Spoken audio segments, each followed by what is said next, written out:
Guess who's back? You're now listening to Unapologetic, the podcast, with your two hosts, Trey and Reg, discussing any and everything unfiltered.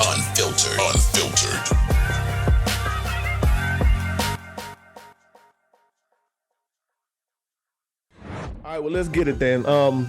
What's good, y'all? Welcome back to another episode of Unapologetic, the podcast. Y'all know who it is. Dre, Reg, we at your service today, earlier than normal. We had to do a special episode with Miss CC. We've been waiting to get her on again. It's been a while, and she wanted to come chop it up with us about some previous things that we talked about, and so we got her on. What's going on, Miss CC? From the Come and Talk to Me podcast. Yeah. I was like, oh, y'all running from me like y'all scared. Y'all scared of me away? No, you've been hearing those disclaimers. Listen, Dre put out a disclaimer just about every episode. It's like, hey, listen, y'all want to come talk? Y'all more than welcome. Right. I do.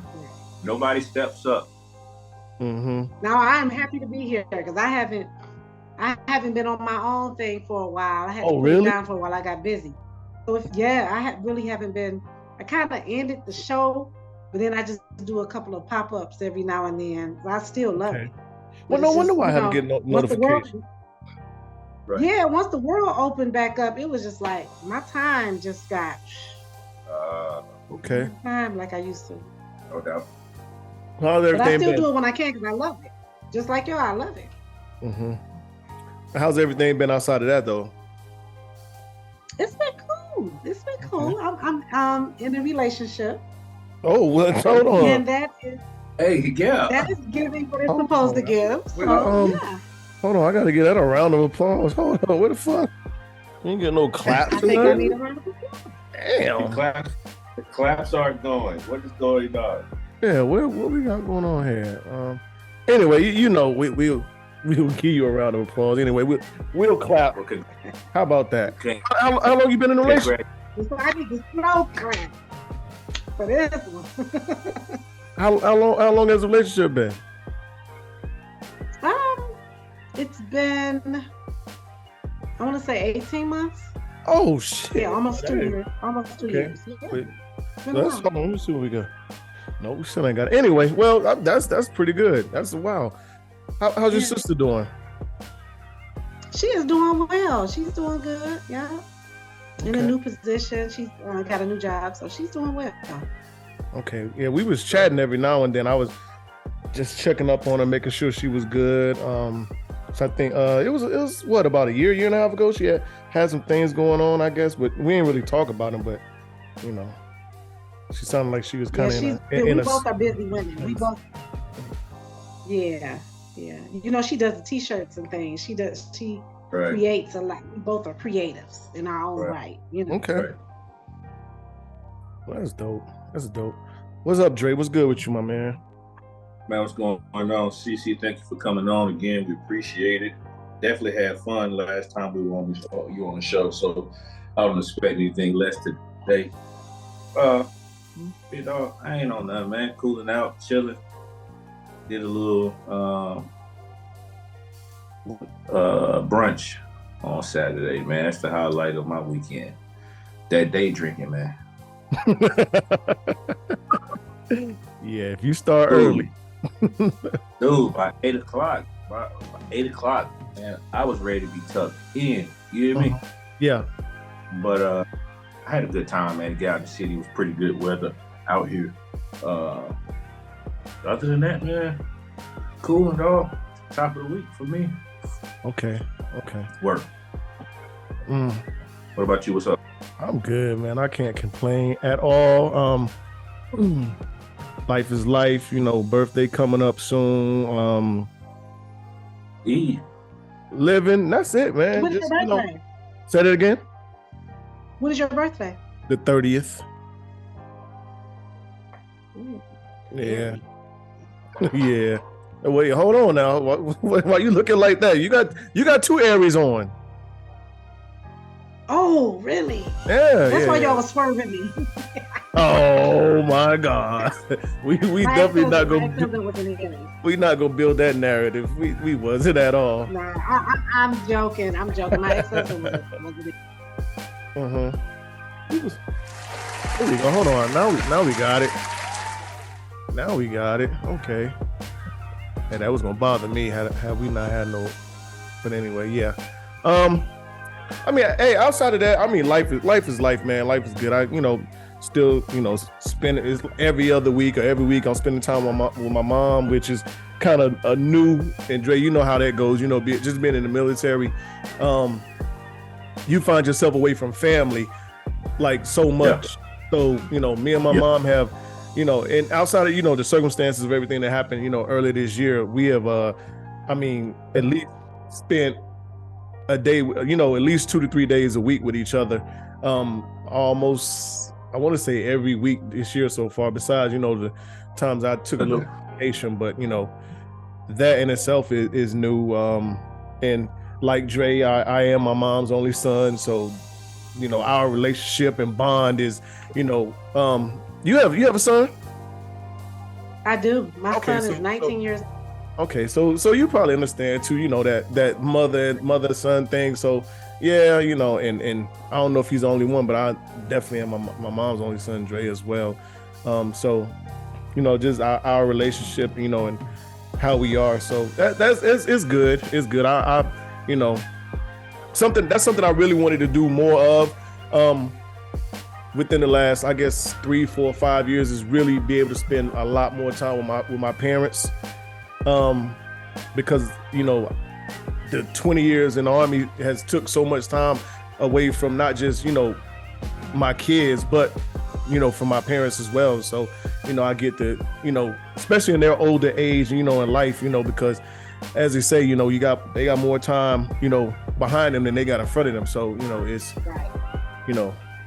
So that's good in itself. Sorry I'm long-winded, but yeah, that's pretty much it. No.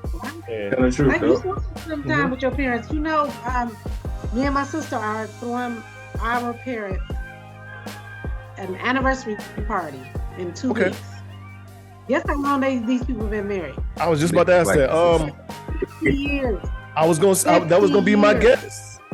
Listen, shout out. We're giving them a 50th wedding anniversary party. Yep. That's dope. They've been together 50 years. Listen, they don't get better than that. 50 years. Real, man, that's dope. Yeah. 50.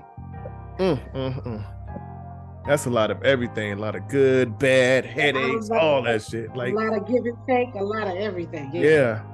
That would be a good conversation. That give and take in relationships, because it takes a lot, and I think that is a good conversation. I think that is missing a lot in these days and times, just that give and take, because I think everybody's so guarded these days, in their own feelings, and no one want to be the one that gets hurt. But I think that's a part. That's probably a part of that give and take. Sometimes you are gonna be hurt. That vulnerability. That vulnerability. What you mean by hurt? Well, things are not gonna always go your way or be how you want them to be. I mean, and it might not necessarily be hurt, but I mean, I can only speak for myself. Just because I've been single for so long, like I'm just used to doing me and being me. So when things don't go my way, I'm kind of like, I might be a little hard to deal with at those times. So, I'm sure you are. Being in a relationship, in which I can handle it. I've been in relationships, but we changed and evolved throughout the time. So, that's something that I realize now, that I may not have realized, a year, 2, 3, 4, 5, 10 years ago.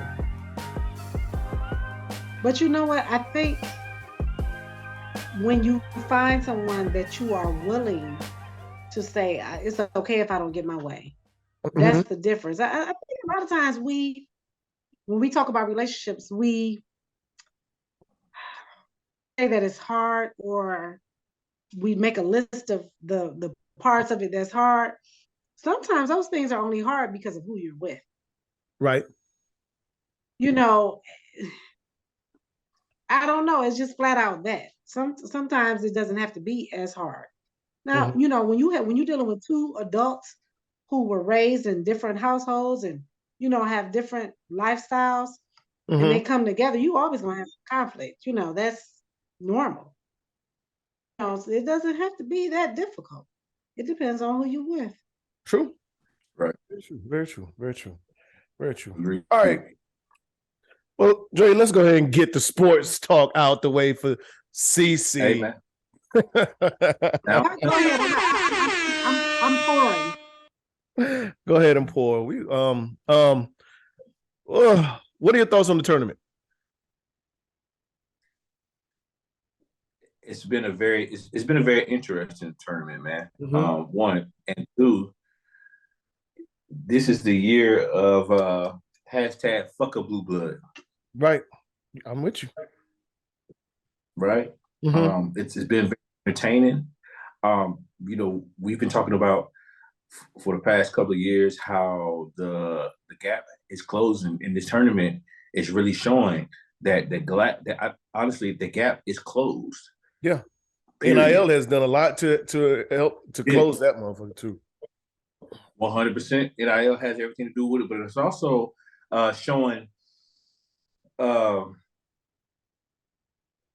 coaches are able to, and I don't know if I'm sure some are doing it on purpose, but most aren't, how coaches are able to make lemonade out of lemons, man. And, right.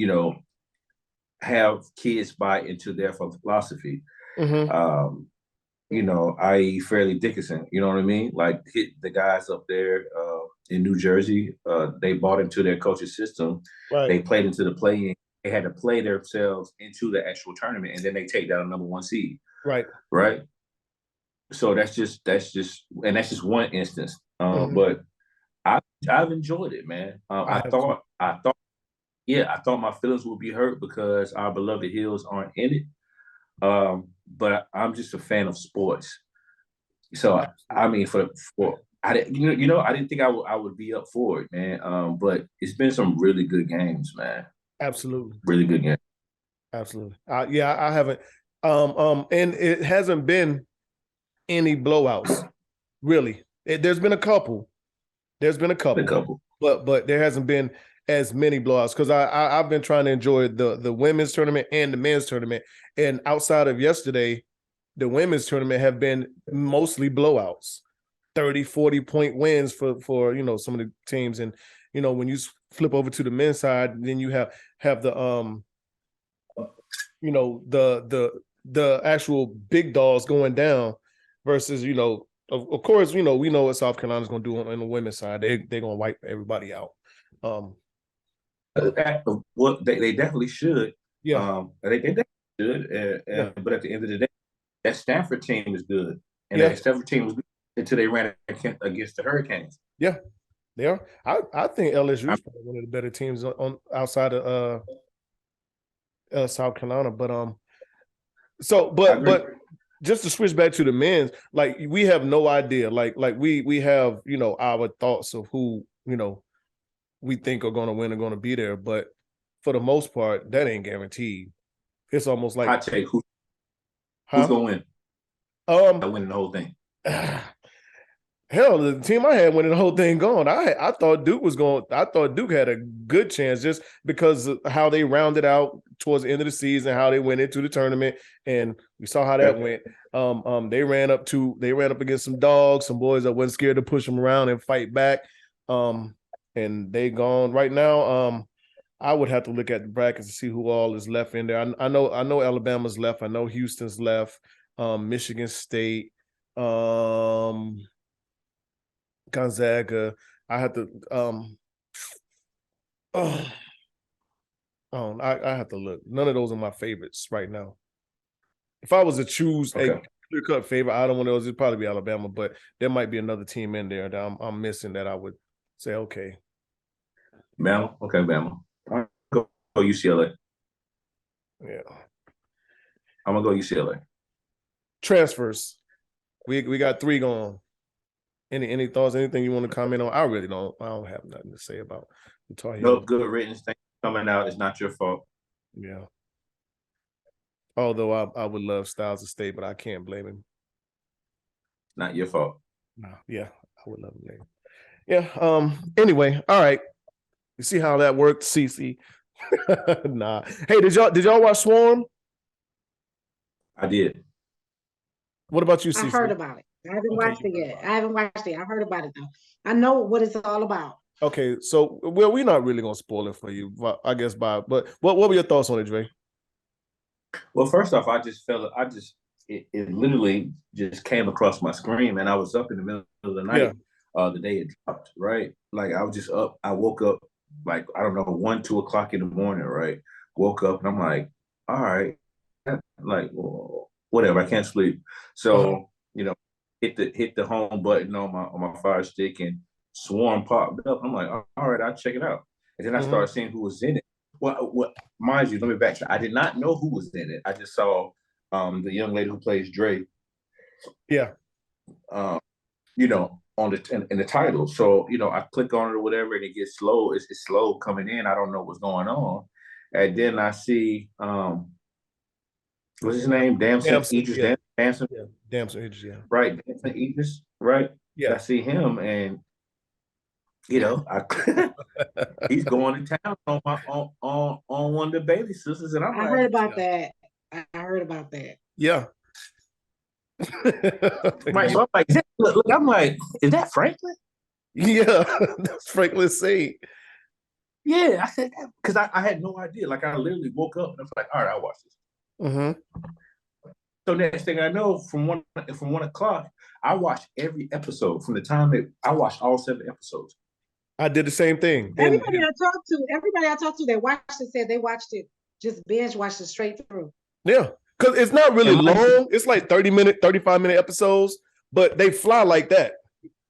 It keeps you like I had no idea. Engaged. I had no idea this thing was even out. Right. Yeah, me neither.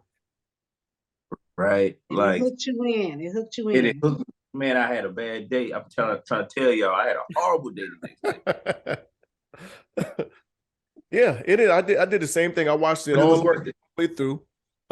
It's worth it. I mean, that was, I think, the 6th episode maybe was kind of, and that's kind of where they give you the backstory of, that it's like loosely based off, a real life, things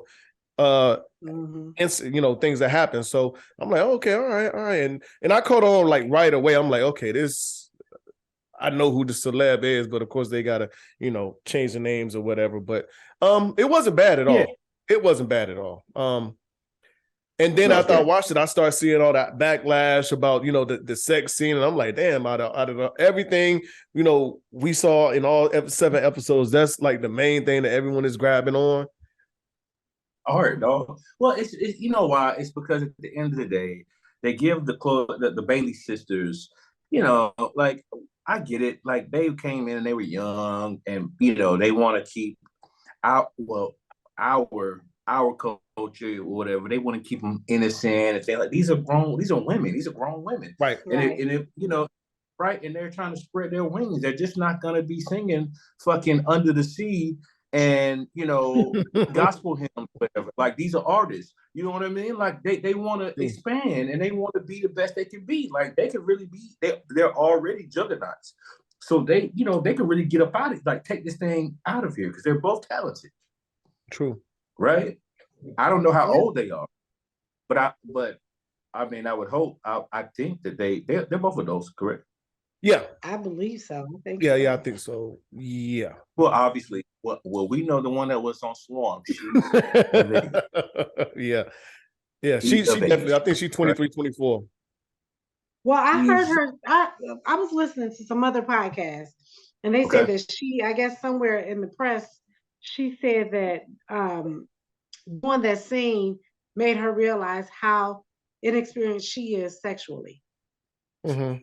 That's what she said. That's what I heard. Wow. Yeah. Well, I didn't see her say it, but they were talking about it. That arch look official though. That arch looked official. I was getting ready to say her acting coach deserves a Grammy. Yeah. She's 24. I just looked it up. She's okay, 24. Yeah. I knew she was 23. Oh, yeah. Oh, they also said it was like a one of those little like Pilates or yoga like flat cushions that bounce in between them.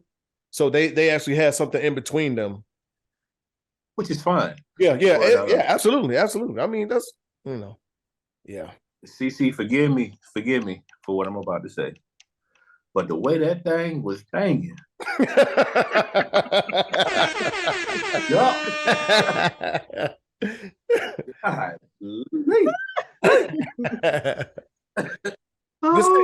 on spring break? Go ahead and check it out. I gotta watch it tomorrow. Yeah, go ahead and check it out. I'm gonna have to watch it tomorrow. Well, give yourself some time because once you start, I mean, and it's one of those kind of like, I'm not gonna say like it's super good, but it grabs your attention. Like when you start, you're like, okay, let me see what's gonna happen this next episode. Then next thing you know, this episode going up, you're like, okay, all right, let me see because I had all intentions on going out, having a good time, and I ended up leaving the house probably close to 12 o'clock, 12:30, because I was like, you know what, all right, one more episode almost, and but it's good. It's good. It's it's kind of on the weird side a little bit. It's Donald Glover. So some of the things you're like, hold on now, but it'll keep you engaged in it. Yeah. Are y'all watching Snowfall? Since we talking about TV, are y'all watching Snowfall? I do watch Snowfall. I watched the first 2 seasons of Snowfall, and then I don't know, something about it. I fell off. I don't know. You were one of 2 people I've heard say that. Yeah, after the second season, I was just like, all right. Oh, you said the second season. Okay, so you made it through the first 2. I made it all the way through the first, and then I started the second.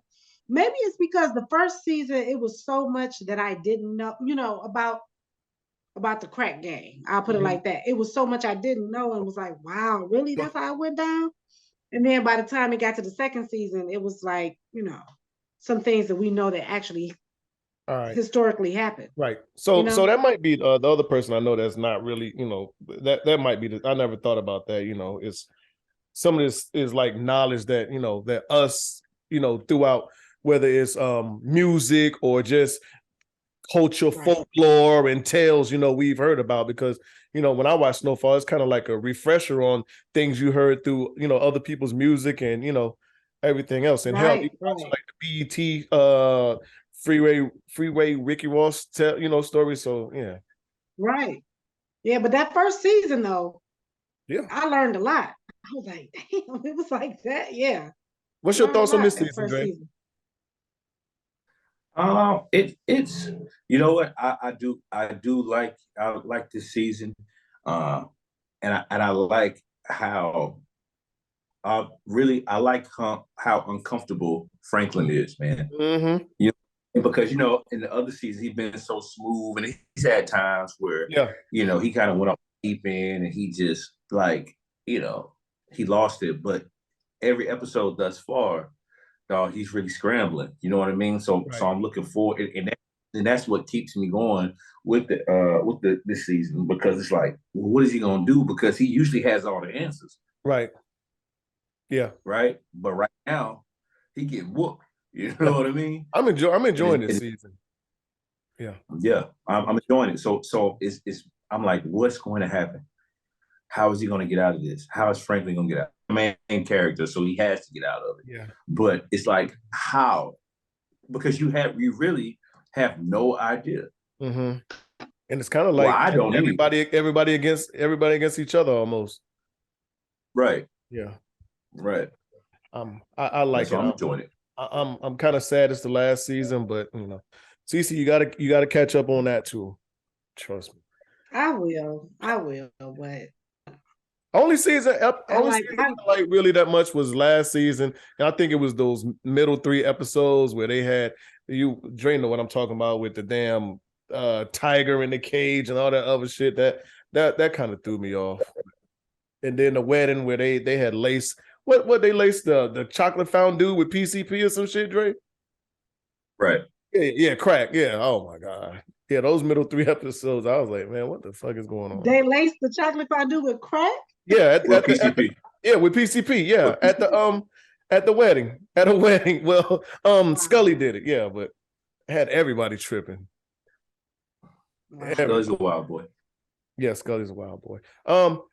Before we really get into the to our episode, I do want to give our condolences to the people that were affected by the school shooting in Lamar, Texas, at high school, which is sad, tragic incident. We still, having school shootings, all this other stuff. Spring breaker in Miami, two of them lost their lives this past weekend. Random act of violence. Someone put out a gun and basically shot in a crowd. They was trying to shoot somebody. They actually shot the person they was trying to, that they was intended on shooting, but also someone else was shot and killed as well. So listen, and it's not going to be too long to where it ain't going to be too many places to go for spring break for these kids. Listen. It ain't going to be. It's going to shut. They're going to shut a lot of stuff down quick. When did the Texas incident happen? Because I did not know about that. It was it Monday? Was it Monday, Dre? Or maybe yesterday? Go ahead. I'm not sure. It's Lamar, Texas. Because I saw it on the news yesterday. So if it didn't happen yesterday, it happened Monday. Let me look, so we can definitely have our facts straight. Lamar, Texas. Yeah, it just it was yesterday. It was yesterday. One day ago. Yeah, yesterday. I did not even know about that because by me being on break, I usually watch the news as soon as I get up in the morning. And I've been just out of sight, out of mind on that. But you know what? I'm glad because I teach in the schools. Every time I hear about one, it's like, see you as a teacher, when things like that happen, when tragedies like this happen, although thank God it didn't happen at your school, but when that happens, like, what is the tone? Does the tone change amongst? Because you teach at high school, correct? Yes, I do. Right. So does the tone or the feeling or the mood of your school or the students, like, does it change? Do you all speak on it? How does that work? So honestly, I've been teaching for a long time. Right. And I'm going to say 20 years ago, yeah, but now it's so normal, which is sad. Yeah. It's so normal. We don't talk about it in school, especially if it's something that, if it didn't happen in our community, we don't talk about it. Shit. And it's sad. And with the students they come and go like, okay, it's just another day. Yeah, because it's so normal. It's become the norm, and I hate that, but it's the truth. Now, when Columbine, all that first happened, when we would discuss it, but now, it's Tuesday, it's Monday, Another one, basically. Right. Okay. Wow. Now we did when I work in the inner city. So we did recently have the school that's probably like the next closest high school to us. There was a shooting right outside the high school. This was in January. This was a couple of months ago. Now we had to talk about that because the kids were directly affected. It was so close. It was in the community. Close proximity. And it was actually the student used to attend our school. He transferred to that one. And yeah, that was hard. When it's in our community, it's tough. Okay. And man, like you said, it's just like the kids were directly affected. Yeah, when they're directly. But you know what? I'm gonna say this too. Unfortunately, our youth, the Black youth, they don't. If it does not directly affect them, they act like it's not happening, and that's with everything. Okay. And sometimes even things that's directly happening to them, it doesn't affect them. But yeah, if it's something that happens in the community, yeah, then that one was hard. That was tell you this, and I don't want to spend too much time on it, but no, you could. This where this happened, that school dismissed about a half hour before my school dismissed. Both high schools, both in the inner city, somewhat of the same neighborhood. This young man was shot and killed outside the school at dismissal. Damn. My kid's still in class. I'm teaching my last period class. I see kids like this. They always on their phone. So I'm like, put down the phone. I'm trying to go over a lesson. I'm yada, yada, yada. And they're just like, this time it's everybody on the phone at once. I don't know what's going on. Come to find out the young man got killed. And so of course, what they're doing at that school, they on IG, they, going live, they talking about it. So my kids seeing in real time, I'm seeing tears. I'm seeing kids breaking down like, oh shit, this, and I'm like, what's going on? Because a couple of blocks away, somebody just got killed. Wow. One of their friends, when I tell you their friend, this boy was in 11th grade. So it's real. It's real. So I think, honestly, our kids, our Black youth, when it happens in Texas, and again, like you said, Reg, my condolences, and prayers go out to them. But our kids are like, I don't even have the capacity for that. I'm still trying to, process what's happening right here. Right. On the next street. They can't even, they don't even have the capacity to try to handle what's going on in the rest of the country. Yeah. It's so much. We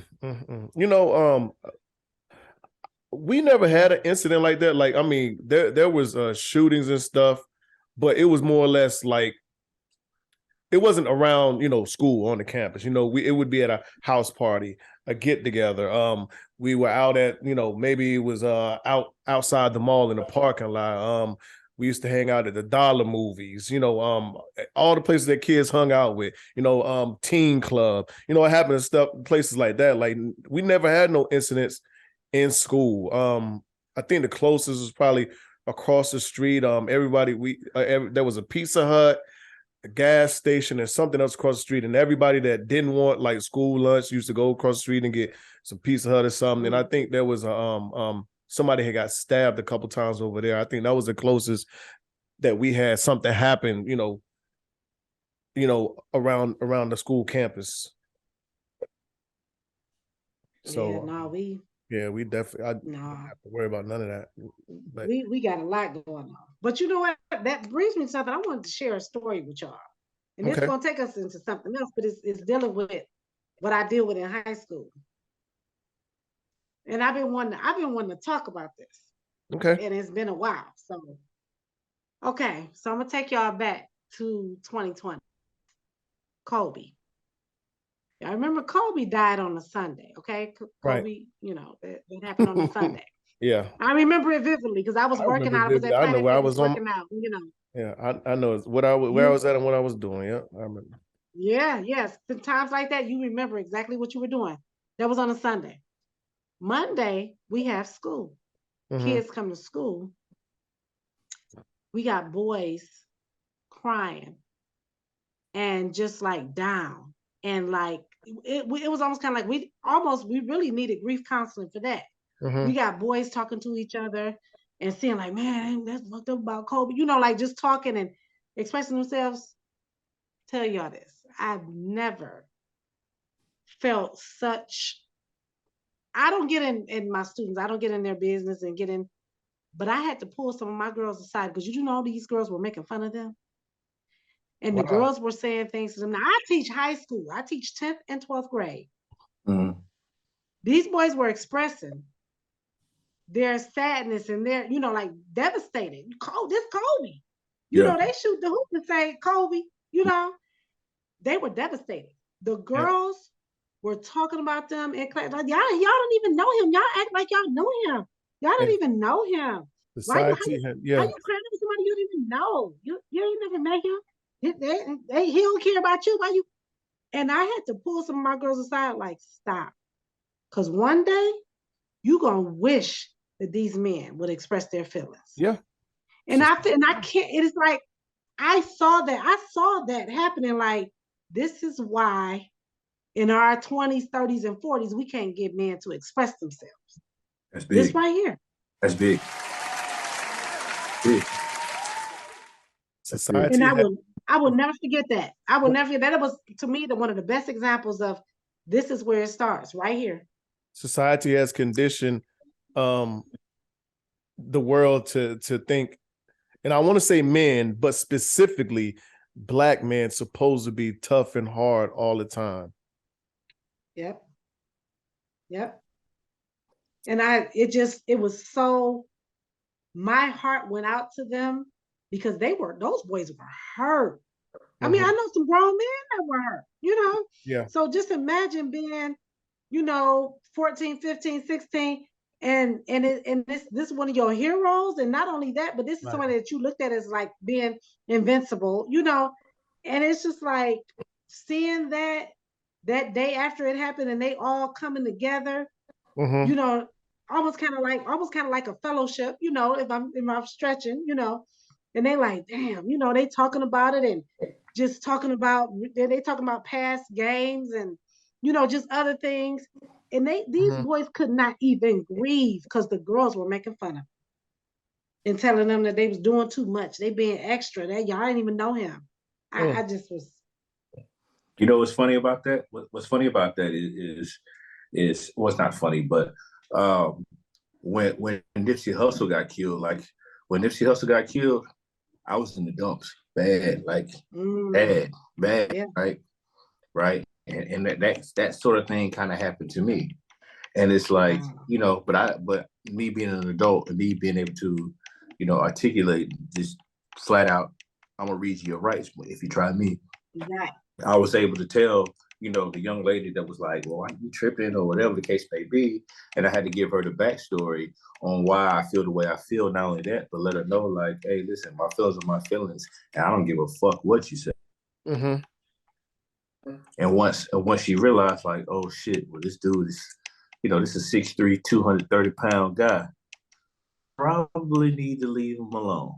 Right. Because I wasn't playing. You know what I mean? It wasn't like I was putting on like how other, you got some people that are just, attention seekers or whatnot, but you don't know what people's music, you don't know what people's who people's heroes truly are, or what they do, or who they look for, to give sunshine on a rainy day. You never know.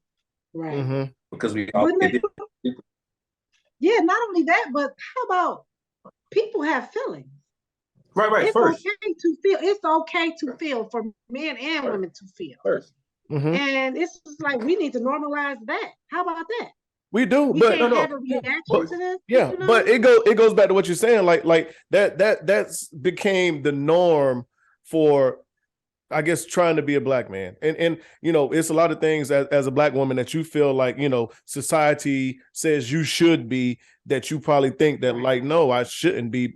And, but, I know that's one main thing for us, as Black men, that society has, tried to make it, no, you got to be tough. You got to be hard. You shouldn't, cry or have emotions or feelings, you're acting like a little girl or this or that. When you're expressive about something, when you have a problem and you say, hey, I have a problem with this, I don't like the way stop acting like a bitch or blah blah blah. No, like I'm not allowed to express my emotions and feelings and tell you what is bothering me without having to be called gay or a girl or a bitch. And the thing is, at the time that this happened, I was someone who I felt like was emotionally unavailable. This man was 40 plus, and so these girls like, stop. One day y'all gonna regret. Like, you don't even see the big picture. Y'all 15, 16, 17, but in about 10 years, you're gonna wish that this man could express his feelings, and you're gonna wish that he felt comfortable expressing himself to you. And I'm like, and I was just like, I'm literally watching this happen. This is how our men end up, and women too. There's some things, you know, that happen with women. But I see it. Teaching high school, I see it like this is when it happened. Oh, this is when that happened. This is when we got like this. It was crazy, but that one right there, that was crazy because it was almost kind of like I wanted to hug my boys, right? But they wouldn't even be able to receive that because they felt the criticism coming from the girls. That's wild. So it was well, just you know what? odd. I think it even starts. I told a story. I told a story a while ago about something that I said to my son, and his mom corrected me. And you know, it was along the lines of, you know, don't cry. You know, big boys don't cry, boys don't cry, right? And honestly, she G-checked me, right? Like, well, you're saying boys don't cry, but you big as shit. And I've seen you cry a few times. So don't tell our son that. And I was like, yeah. You're right. Yeah. Absolutely. Yeah. Because we'll let our daughter cry. We'll baby it. Right. Absolutely. Right. We'll let our daughter cry and baby. Yep. And I'm an emotional person. I don't give a damn. Like, if they need to fall down from me, I'm gonna let them go. You can say what you want to say. It probably won't be in your best interest to say anything. But so from that point on, I really had to check myself. Like, you know what? It is okay. Right. But you don't even realize you're doing it. But you know, I didn't even realize it. I didn't even realize I was omitting his feelings. You know what I mean? Yeah. So and my son is 3. So it's like, we just got to do better. But you know what? That's not even your fault, Dre. That's not your fault. That's society. Not. That's how we were reared. Society. We were reared that way. Yeah. You know? Society does that. 100%. So I remember my ex-husband wouldn't let my son, one day it was raining real hard. And he wouldn't let him use an umbrella. Come on, don't no man need no umbrella. Wow. What? It's just what? I had never even heard that one. You know what? I never heard that. We are going to have you back on, and we are going to dig into these conversations. Okay, I know. No, you good. No, so since we're here, I do have another. I have a question for you since we're here, and this was something that since you're here on the podcast, we can talk about it. The term "strong black woman." How do you feel about that? Oh,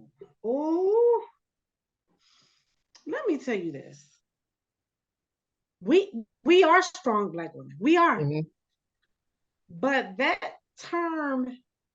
phrase has actually turned against us. Is it kind of working against us? In a sense too?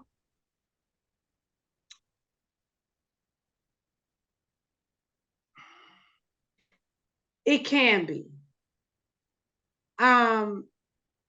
It can be. It can also be something that we feel like we have to live up to, even sometimes when we're not being a strong black woman. Okay. You know? And it's like we feel like, I have to do this because I'm supposed to be a strong black woman.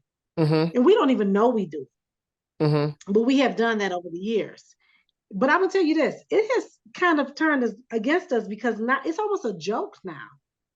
Because I met this older white Jewish lady who was a teacher. And she was cool, real cool. You know, I wasn't offended by this at all.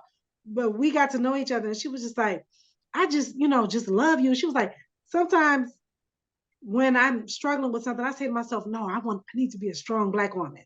And we laughed about it because she's clearly white and Jewish. But she was like, I want to be a strong black woman. But it's like, it's worked against us at some point. And it's also made us feel as though we have to live up to something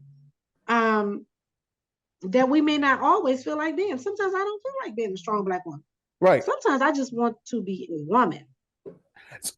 Okay, so I'm with you on that. So even with black women and black men, I feel like, or it seems like, some of the things that, that should be normal. Like no one calls a white man that's a good father, a good man, that take care of what he's supposed to do, a strong or good white man. But when you're a black man, they give you that label. You just can't be a man. Like, you know what I'm saying? Like, wow. Yeah. And the same thing with a black woman. Some of the things that are normal things that you do, you're supposed to cook, clean, take care of your children. But when you do that, oh man, she's a strong black woman. She's on top of her game. She take care of this, take care of that. But there are single white women that do the same thing. And it's just like, it's something that you're supposed to do regardless, because if you don't do it, then your household is going to fall apart, because your household depends on you. So I get what you're saying. You know so in that sense, like, why? Well, yes. Why can't I just be a woman? Right. But you know, we do it to ourselves. We do it. Our culture, we do that. Don't nobody else put that on us. We put that on ourselves, and I hate that.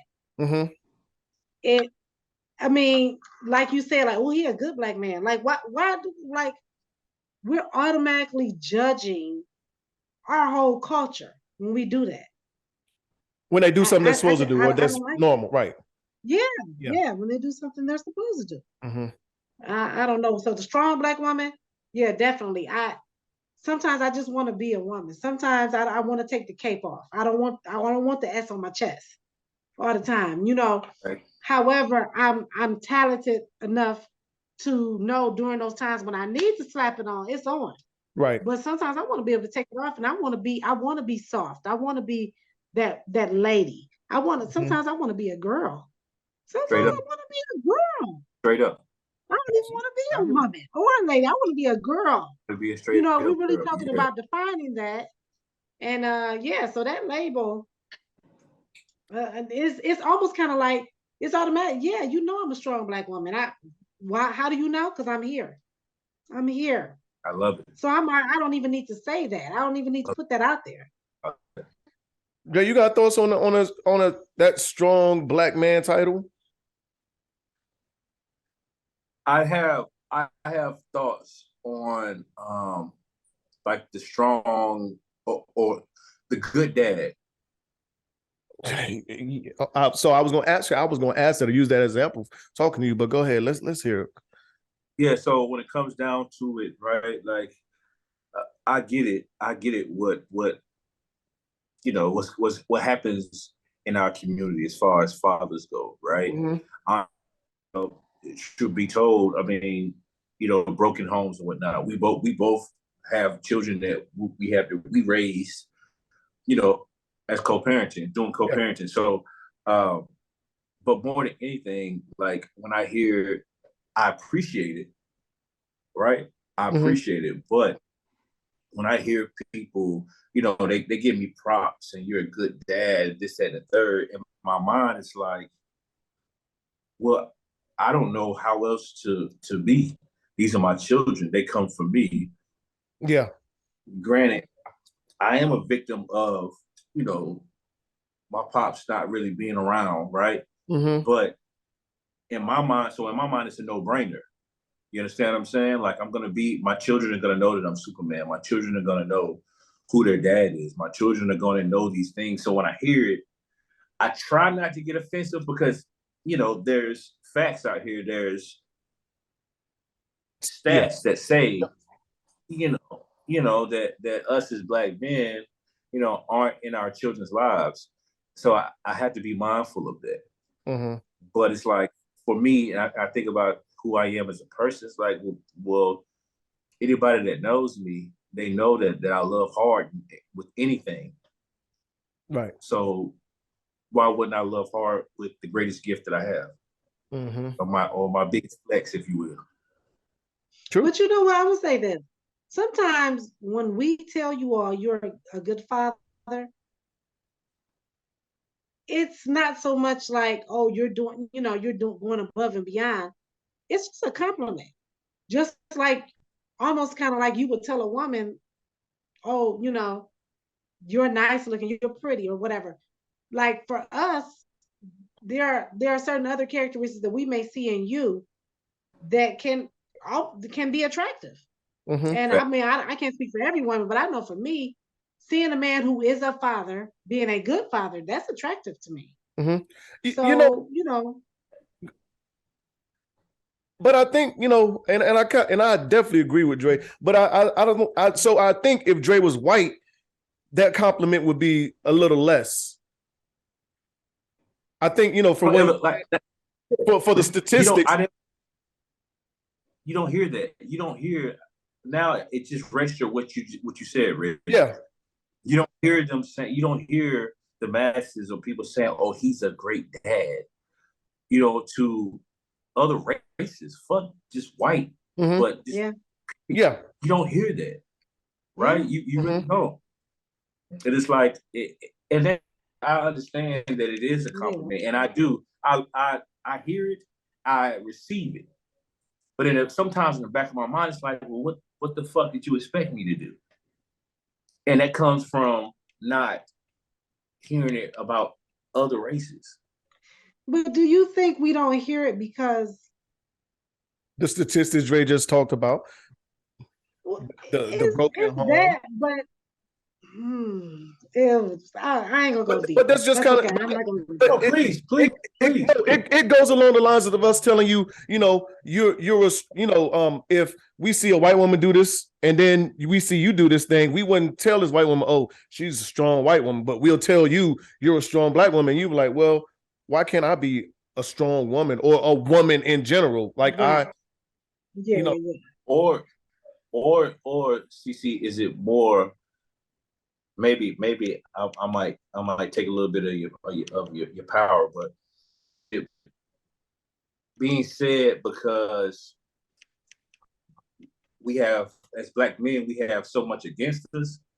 So it's like kind of like empowering. Is that what it is? And that's what I meant by it's a compliment. Yeah, that's what I meant. Like it's almost kind of like we mean that it's, you know, whenever I've told a man that he's a good father, it's meant to be uplifting. Right. Okay. You know, because here's the thing. Coming from a person, I have a father. My father has always been in my life. Right. So it's not like I'm saying, man, you a good father, because I've never seen a good father before. It's not like I'm saying that. Right.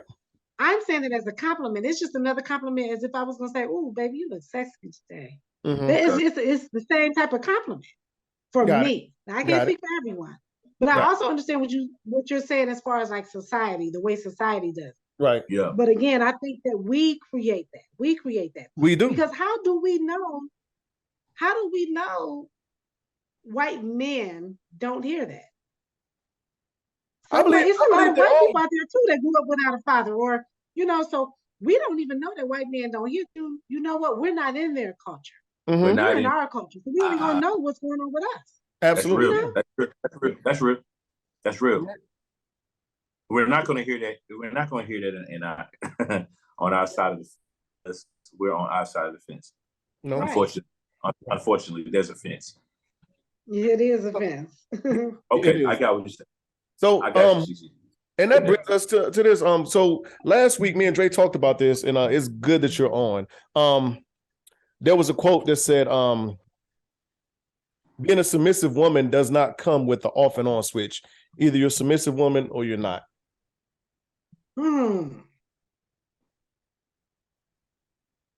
Wow. That's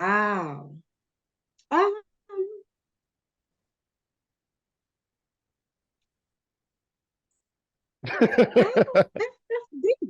I don't know. I'm trying to process that. Well, so you know, like because these days it's always I'll be submissive when I find the right man. I'll blah blah blah blah blah. Yeah, okay. I need a man that's gonna. I need a man that's gonna make me soft and be submissive. Well, I know as a man, I like a feminine woman. So if you're telling me I need to come into here and make you like I'm just not attracted to anything that's hard or feel like it's hard. Like I need you to come to me as a woman. I'm not saying, you know, you can't have your ways, but yeah. So that brings me back to what my first response was going to be, because my first response was going to be, I agree. But then I had to think about it. But you're right. If there's a woman who is not considered a submissive woman, if she's dated 6 dudes and then she gets to the 7th one, and she's like, oh, I'll be submissive for him. I don't know how real that submission is. How real Dre is said it? that last week. That was Dre's main point. I agree. Yeah, so I could see that. It's not an off and on switch. You either have that as your nature, because to me, if you can turn it on and be like, oh, him, oh, okay, I'll be submissive to him. That means it's fake. True. Because you're like, okay, I'll be quiet, but I really want to say something, but I'll be quiet. Like, you faking then, because you're only doing it because it's who he is. It's Idris or it's whoever, like you're only doing it because it's him. That's either in your nature or it's not. So yeah, I would have to say I agree with that. I agree, but I also think there's levels of submission. Mm-hmm. Thanks. I think it's levels to it. Okay. Thanks. Okay. So, like so with those levels in your dating, I mean, is how do those levels work? Like when you come into a relationship, you meet a man, I mean, everyone has their guard up, but does submission play into your guard being up? You can still be submissive and have a guard up, or no? Yeah, I think so. So I consider myself, I think I was raised to be submissive. Okay. If that's the word we want to put on it. If that's the word we want to put on it. I was raised to be that way. I was raised to, like, I have a huge family. So I was raised to, you treat the men this way. Mm-hmm. And if the men say this, then this is what you do. I mean, not in like some type of Little House on the Prairie type stuff, but right. Just excuse me. Everybody has their role in their that's place. What you do. The men are the leaders, So for me, there are certain things that come natural, but I will admit you can only do that if you're matched with a leader. Because if you're matched with someone who doesn't know what to do with that, then now I gotta step up. And now I can't be submissive because both of us can't be submissive. I've met some submissive men, Right. But is that submissive though? I mean, well, you taking lead or taking charge, because I feel like you could still be submissive, but realize, you know what? This is something that I need to handle. Babe, he can't, I know he busy. I need to go ahead and handle this, but is that giving up submission or not being submissive though? That's why I said there's levels to it. Okay. That's why I said there's levels to it. Okay. Because I think that, I don't know, part of submission is just considering your partner. Mm-hmm. Just considering them. Because I've been in situations where, dating over the years, I've been in situations where, depending on who I was dating, I don't care what he think. I don't care what, I'm going to do, somebody invite me something. Yeah, I'm going to go. No, I ain't got no plans. Whatever, because I don't have to, I'm going to do what I want to do. Mm-hmm. But then I've also been in relationships where, no, this is a man that I respect. And I respect our relationship. And I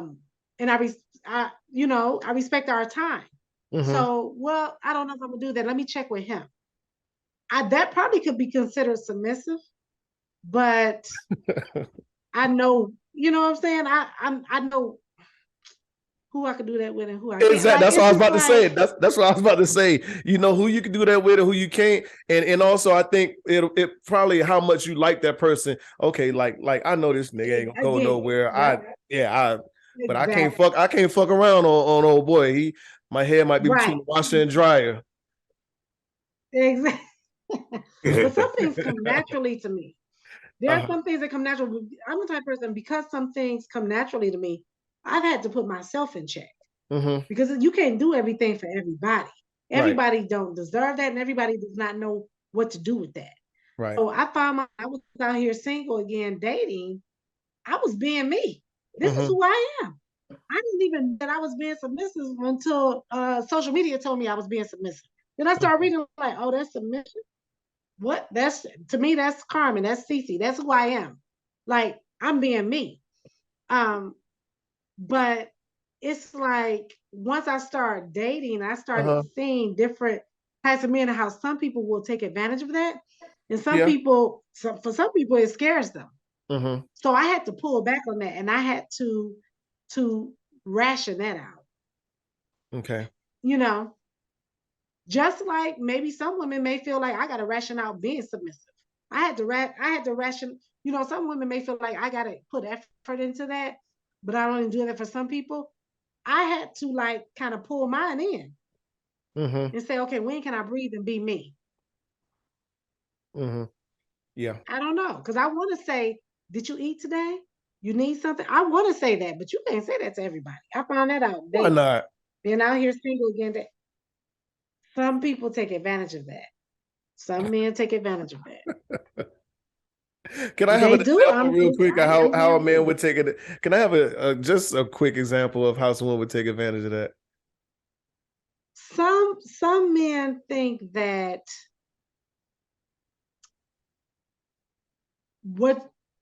okay, so if I'm dating someone and I say, did you eat today? Okay. Or, you know, say it's someone that works second shift and I'm like, you want some lunch? You know, I made dinner. I could bring you some lunch. Some men may take that as, oh, she doing this for me. And oh, she, you know, and take that and run with it. Okay. And it's just like, nah, bro, I'm doing this because this is me. This is what I do. All right. I might ask my neighbor if they need, you know. And so some people, you do have to kind of put boundaries on yourself so they don't use you all up. Mm-hmm. You heard that phrase. How does it go? Like somebody will use you as much as you let them. Right. So sometimes you got to pull back on that. That's what I've learned. Okay. So the man that's with you, should he expect that though? Is that something that well, that's naturally you. So Dre has his things that he do, like a woman might expect, like they know, okay, Dre is gonna do this. Dre is gonna say, hey baby, what you got going on today? I want to take you out every Tuesday. Or she know he's gonna open the door, and you know, certain things with me. So is that something that a man can expect from you, like for you to check up on him like that? You know, is like far as him getting used to it. Is that what you mean? Like by taking advantage of it? Like the day you don't ask him, is he ate? Like it's a problem? So you said, do I think somebody's taking advantage of it if they expect it? Right. Is that what you're saying? No, that's not what I'm saying. Okay. No, I'm not saying that at all. I'm not saying taking advantage. What I mean is sometimes if a dude feels like you're so much into him, then he doesn't have to either commit to you or court you. How about that? Because he feels like I got him. And it's just like, dude, you ain't got me. I'm just being me. This is what I do. I cook dinner. You know what I'm saying? So I've been in that situation before where I've had to pull back who I am a little bit, because if not, certain men feel like, oh, I don't have to step up and try to get her. Because if a man feels like he doesn't have to do anything to get you, he won't. He won't do anything. So I'm just keeping it real. So by me being, I keep using the cooking dinner as an example, but that's the best example I've come up with. Like if I'm cooking dinner and I'm like, hey, you want some of this? I got some extras. That's me. But if a dude feel like she's doing this because I got her, I ain't got it, then, you know, then that's taking advantage of someone. So when I was out here dating, I found myself pulling back and being like, I can't, and I hate this, but I remember feeling like I can't be myself. But because if I'm myself, he's going to take advantage of that. But go ahead, Drake. What one thing that I'm going to have to disagree with is you saying if a man knows that he can get you and want to do it, he can get you so he doesn't necessarily have to do certain things. Well, I'm going to challenge that. So, and here's why, because in my past, you know, I was one of those guys that you're describing. I was one of those. But after living, if you will, for lack of better terms, even when the young lady that came into my life, I didn't do the things that I did for her because I'm like, yo, I got to do these things so she won't leave. I did them because I wanted to show that I appreciate that she's here. Like I didn't have to. Yeah, right. So and I just not like that though. I hope that's what I'm getting ready to say. I hope that I know majority of what you said, majority of dudes, there's a lot of dudes out here that, you know, are the same way, exactly what you described. But right. I think, and I know a few other guys that are quite like me as well. So everybody's not like that, but I get why you're saying what you're saying. Maybe that's these Cleveland men. So I was going to say that, but not necessarily. A lot of them up here.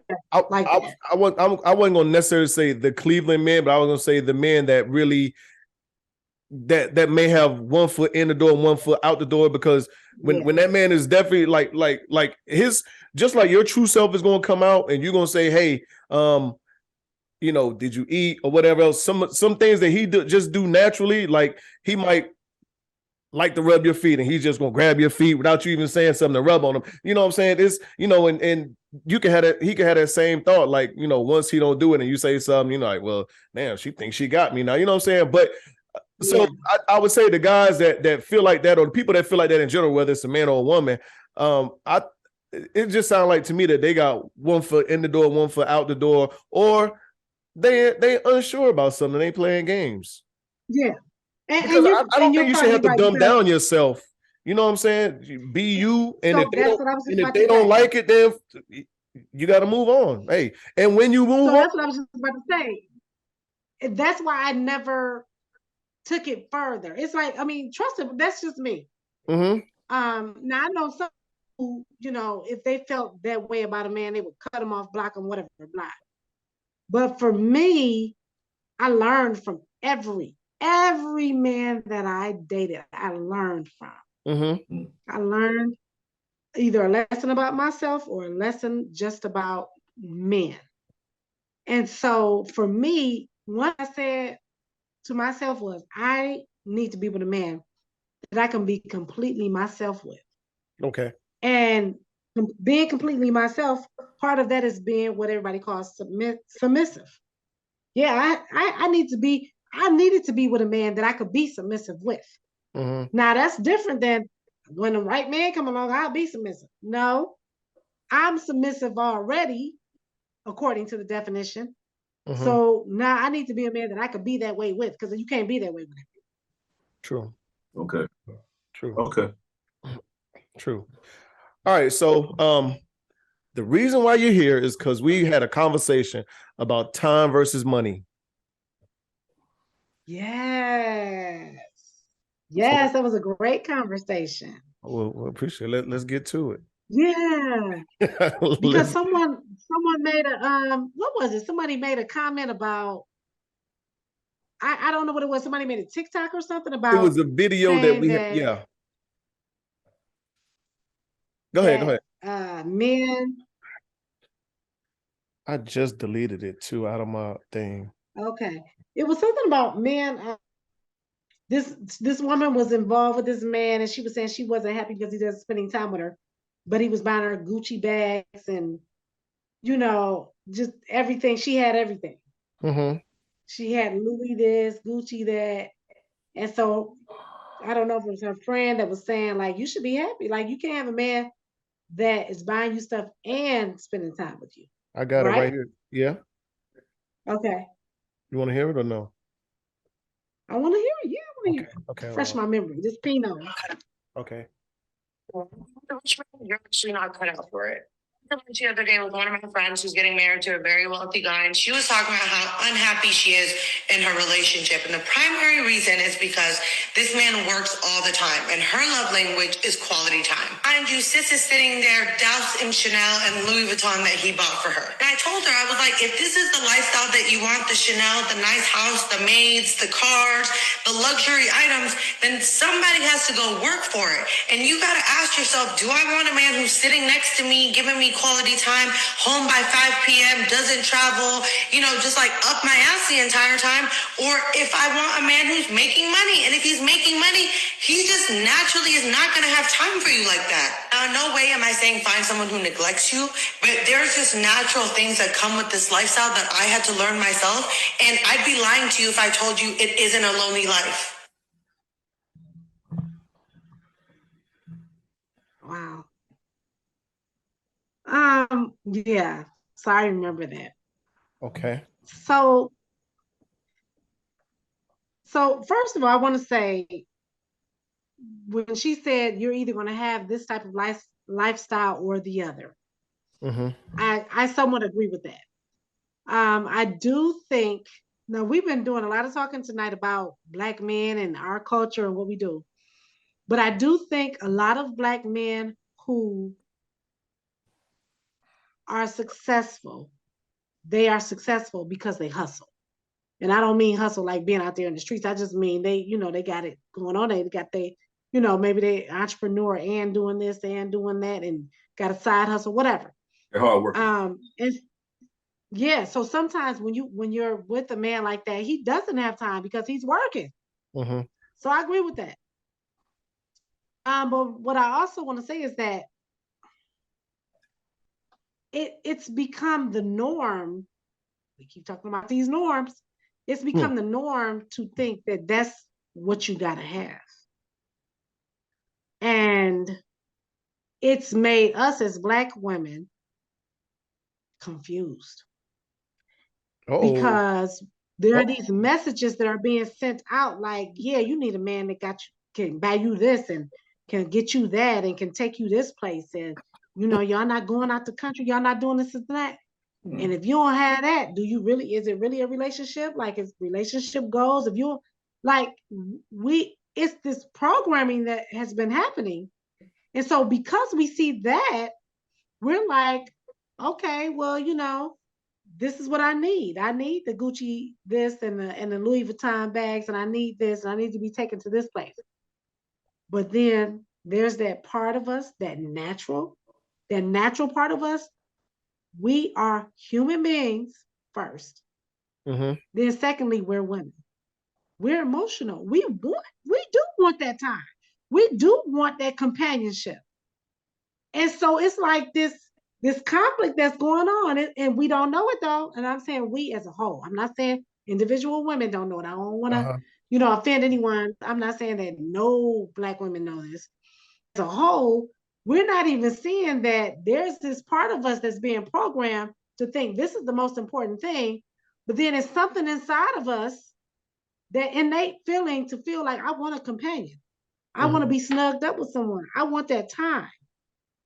We don't even know what to do with it. Like, damn, I want this time, but damn, I want that Birkin bag too. Damn, I want it's like, yeah, because this should not be higher than this. Naturally, the natural order of things, this should not be higher than this. Ain't nothing wrong with working one that bag and one, there's nothing wrong with that. But we got this higher than this. Then the time and the companionship and the physical time that we spend. And so because that has happened,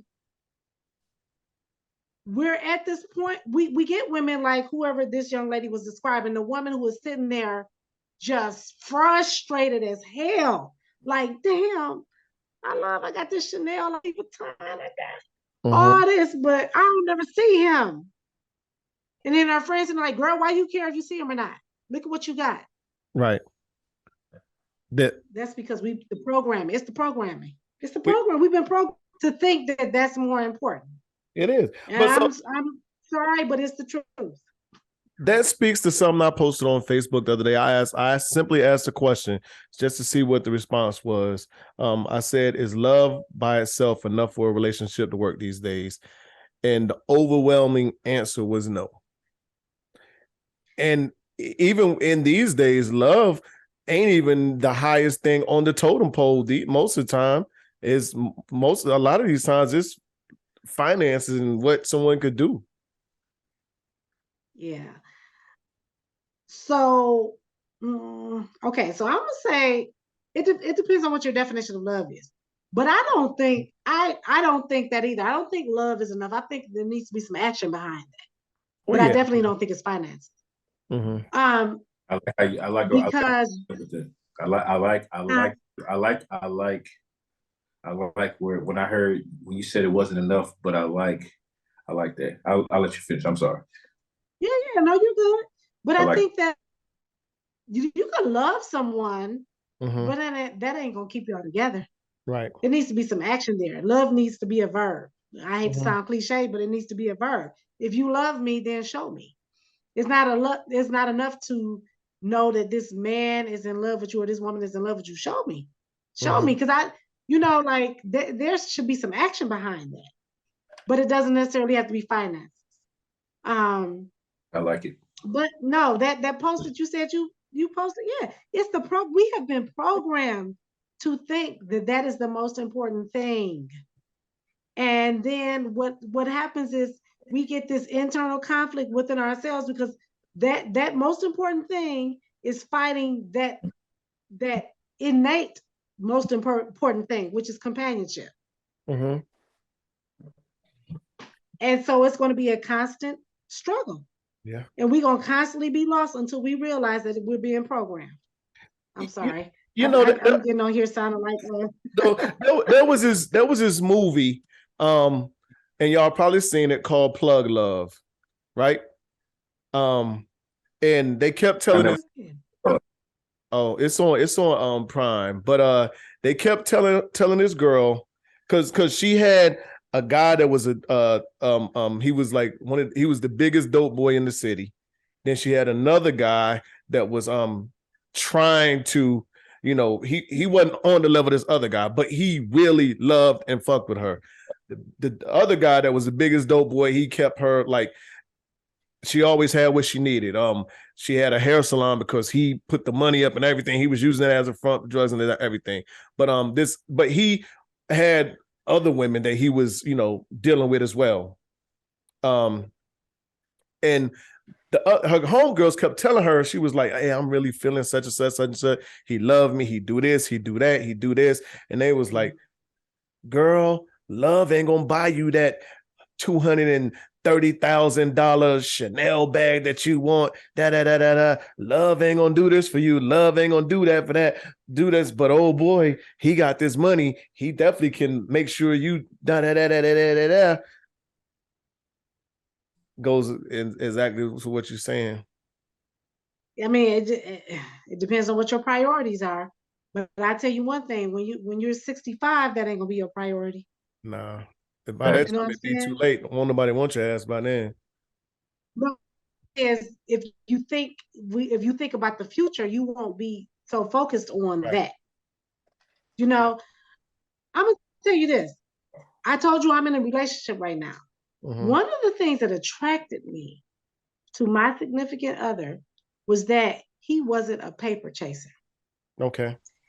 Every man, I've been single for 10 years now. Well, I'm not single right now, but I've been single for 8 years before meeting him. And I'm gonna have to go there and say black. Every black man that I dated, because I do think that this is a cultural thing with us. We love us because we are so strong and we're hustlers and we'll get out there and we're going to make it happen. We grind. We love us because of that. Right. But one thing that I found with every man that I dated was that they was always chasing. Just chase. I'm about to start this. I got this coming up. I'm about to start this business. I'm about to do this. I'm applying for this other job. And it's about to, I need to, make more money.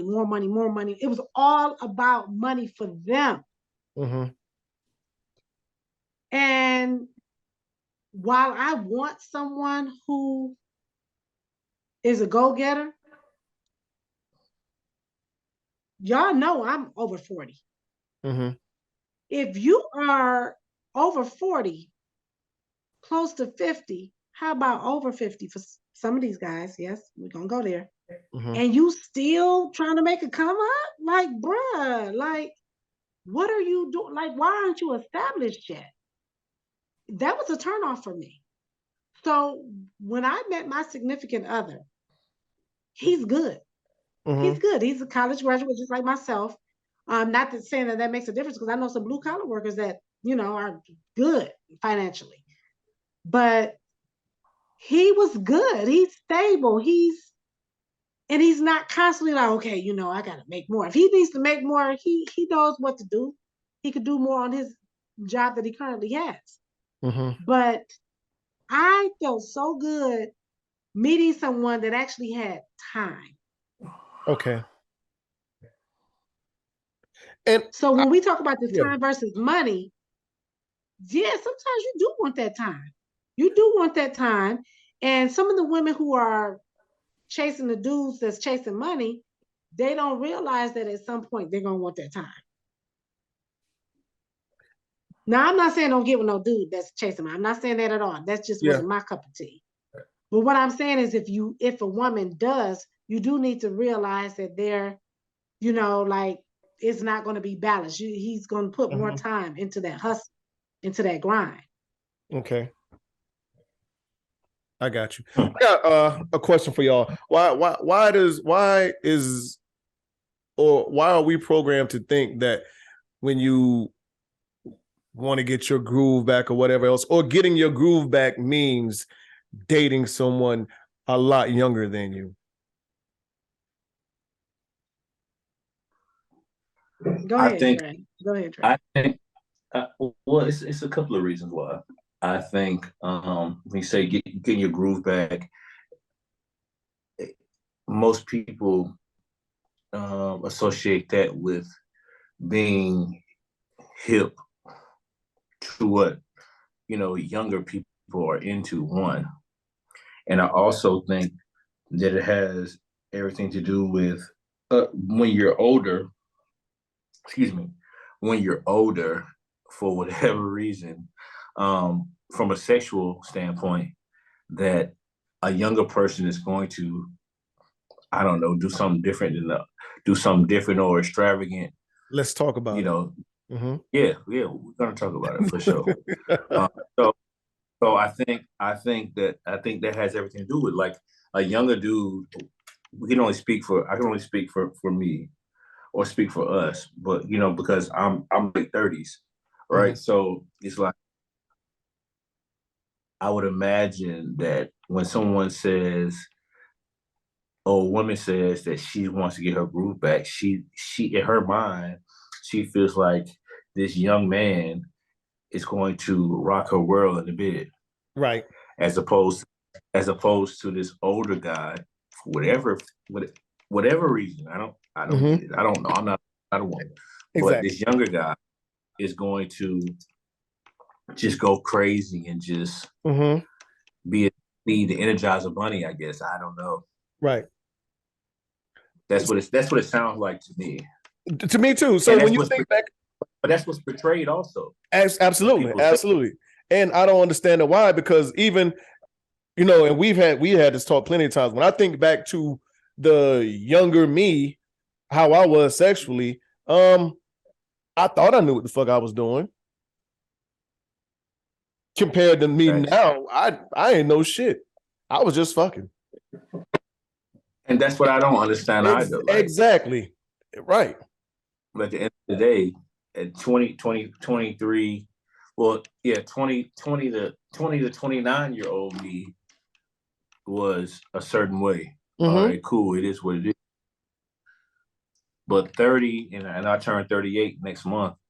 But 30 to 38 me, I'm a problem now. Yeah. In that department. You understand what I'm saying? Exactly. I'm a problem. Now I'm a problem. And that's now I'm a problem. Right. So it's like, I don't know, man. I don't know. Right. So you're the lady. You a problem, right? So, but wait, hold on, CC. So you're the lady. No, hold on. I didn't hear what she said. I want to know how you. I heard my name. You said, how do I know? Yeah. How do I know? I want to know how you are a problem. How I'm a problem? Yeah. So now, so then, younger me, it was about me, right? and it was just like it was me, when it boils down to not just sexually, but all facets. It was about me. Right. I still know what to say and how to charm and things like that. I knew, and I would throw a little bit in there, just to hook a woman. But ultimately, it was about me. Now, I focus on what the woman wants, how the woman feels. Being a pleaser. Outside being a pleaser. Outside of the octagon. And we're not even gonna go on that inside of the octagon. Right. That's, I know it because I know what women like. Yeah. I know how to listen to women's bodies. I know these things. And I still understanding that when I was younger. So it's like, I'm better now. Mm-hmm. Yeah. And understanding that, is certain things he can do to her, making her, arousal up before he even touch her. You know what I'm saying? That's the thing. Yeah. I had to learn it. I had to learn it. Yeah. As us being younger men, we don't. Listen, I'm gonna say, you said you're in late 30s. You learned it before some men. Yeah. Some men still don't know that. Right. Yeah. And I'm thankful for it. But I did. Reggie, you made a good point. I had to understand and learn that intimacy starts well before you even close to getting into bed in the evening. Intimacy starts first thing in the morning. How about that? Mm-hmm. That's what I was getting at, CC. Like, I had to learn that. Like, okay, in order to do this, in order now, what I live off of now is today. Well, he said when you first wake up in the morning, in order for me to have fun at 9 o'clock at night, it starts at 9 a.m. Yeah, that's right. Yeah, so it starts at 9 a.m. So which leads us back to that, like just the older, like when I hear women say that, about a younger, I need me a young boy to blow my man, I'm just thinking like, I don't know, like, when I was, I know me versus me then, and me then, of course we could fuck like, but I don't think nothing's changed between my stamina then and my stamina now. If anything, I think it got better. Like I'm more liable to give you rounds now than then.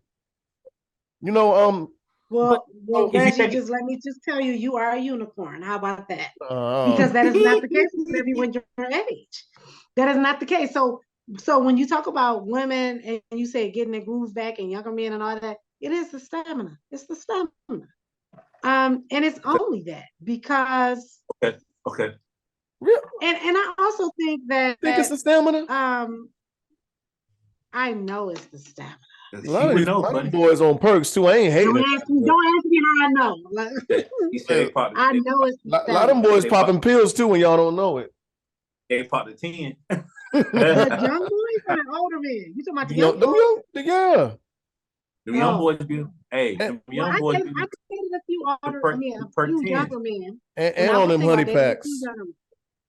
So I'm gonna tell you something else about the younger men. Not only that, but what I found with dating younger men, they kind of look at you in awe. You don't get that from older men. It's in a different type of awe. But man, and I'm just saying. So I'm just gonna say for an older woman that does something for the ego, and we may not be as ego driven as men, but I mean everybody not like a nice little, okay, the ego. So a younger man who was looking at you like, damn, for real, oh yeah, and a younger man will also be more, I'm gonna say it, we were talking about submission, obedient sexually. Okay. Really? Well, you're a teacher. Oh yeah. So what?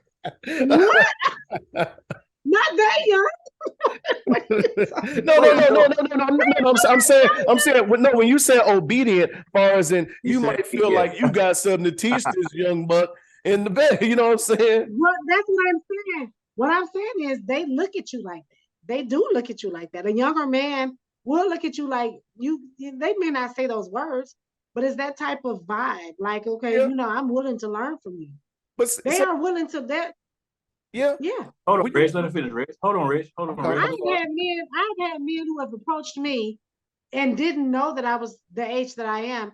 Then when they find out, I've had more than one man tell me, I'm even more attracted to you now. I did not know you were that old. And they were younger? And so, they thought I was younger. Okay. So finding out that I'm the age that I am, they're like, oh, so now they're intrigued.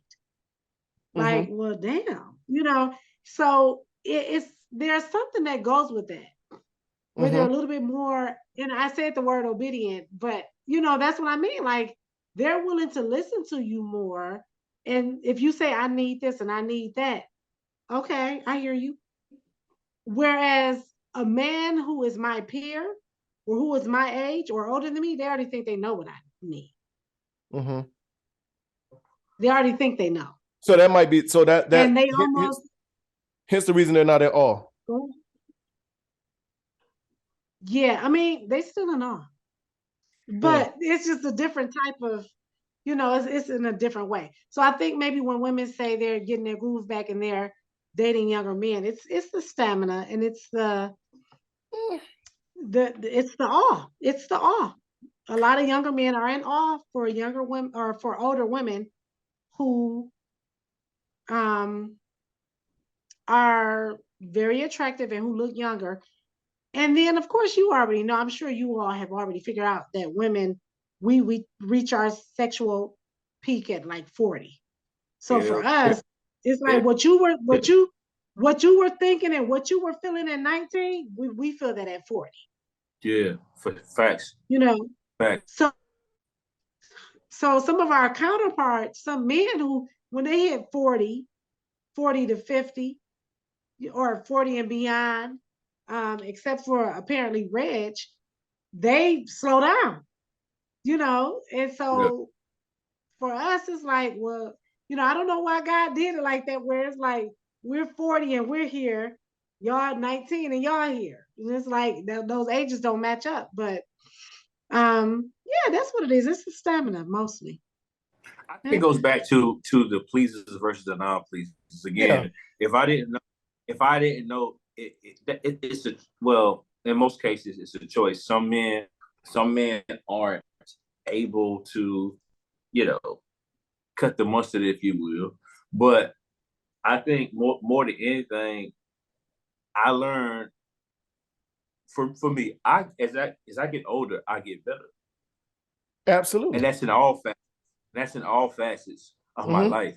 The older I get, the better that I'm getting. I'm not saying it's going to be like that forever, but I'm just saying right now, like it's as far as how I treat women, or again, me being a pleaser, or just how I think, how I view things. I feel like I'm in the best shape of my life when it comes down to that. So, but from a massive standpoint, I get what you're saying. Yeah. I mean, and you probably are, but again, we're talking about sex versus how you treat a woman. Like, I'm talking about both. No, I'm talking about both. You're talking about both. So the combination, the combination you're not going to get from a young dude. That's why I said all facets. Yeah, a combination you're not going to get from a young dude. But if you're just looking for stamina, that's what it is. Maybe that too. So why do younger women want older men? Because listen, because that's all that approach me. I'm talking about anything in between 23 and up and those are the majority ones that's after me. Women my age don't really talk to me. I cracked the joke. So I'm my cousin. I'm sorry, and I'll let you go, CC, after this. I cracked the joke for my cousin, and I told him, I said, dog, based on me in how long have I been here? 7 months? 5 months? I've been here 5 months. And I said, bruh, he's 10 years younger than me. And I said, understand this. And I always pick on him. I always tell him he's ugly, right? In all actuality, he's a handsome young man, very handsome young man. And I told him, I said, well, based on statistics, I pull him from 22 to 62. Get like me. Right. And get like me, buddy. I feel you. And even when I ask them, what's up with the guys their age? Oh, they don't treat me the way you do. They don't fuck me like you do. Yeah, they don't blah blah blah. That's it. But that's the answer. So even that sexual aspect, it's something that these young boys ain't doing that they missing. So what are they not getting from these young boys that older women, I guess, think they're getting? So here's the thing. Remember, I said it's not balanced. When we're 20, 21, 22, we are not where you all are at sexually at 20, 21, 22. Okay. Right. But when we're 40, we are. You see what I'm saying? Like, it's just not, the ages don't match. So a woman now, when I was in my 20s, before I was married, I remember some older men trying to talk to me. And the only thing that was intriguing to me about them was that, okay, he's established. He, has a home. He has some, yeah. And I will be his trophy. That was attractive to me. So I remember one older man that was really trying to get with me when I was younger. I never had sex with him. So what it's like to be like 21 with a guy who's in his late 30s or 40s. I haven't experienced. One thing that I will say is that when I was 21 and I was with a man who was 21, yeah, like I could totally see being with somebody when men are 21, it's the jackhammer. Yeah. It's just like, where is the intimacy? Where is the, holding me? Where is the taking the time? But at 38, 39, 40, yeah, y'all know, y'all have learned how to take time. So, now let me say this. When you say, well, what is the woman that's 40? What is she getting out of it? Because sometimes a woman that's 40, that's all she wants. It's sex. She already knows that. She done been through it. She done been married. I ain't got time for that. So when it gets to the point where it's like, okay, I'm going through this phase where that's all I need. I need it now. I need it hot. I need it ready. That's what she wants. But you can get that from both places though, right? Not all the time. Oh, all right. Well, Reg, I told you're a unicorn. If that's the case. Listen, I don't know. You can't get that all the time. All right. I mean, I would like to think, well, and maybe it might be wrong. A lot of the guys I hang around with, I would think. Let me say this too. Uh-huh. I'm going to say this too about the difference between younger men and older men. Because I've dated both. I've dated some younger men a couple of years ago. Older men who are 40 plus, I'm going to say 35 plus, they've had the opportunity to be hurt by a woman. Okay. And so they are not as vulnerable. They got a little bit of animosity. It's just a certain vibe that they give, and no matter what you do, they still remembering that chick that hurt them. Sometimes when like your ex watching. I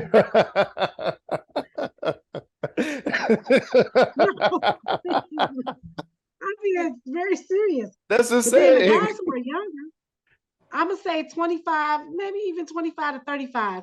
They haven't had that yet, or they haven't had it that many times. So they're still open. They're a little bit more open.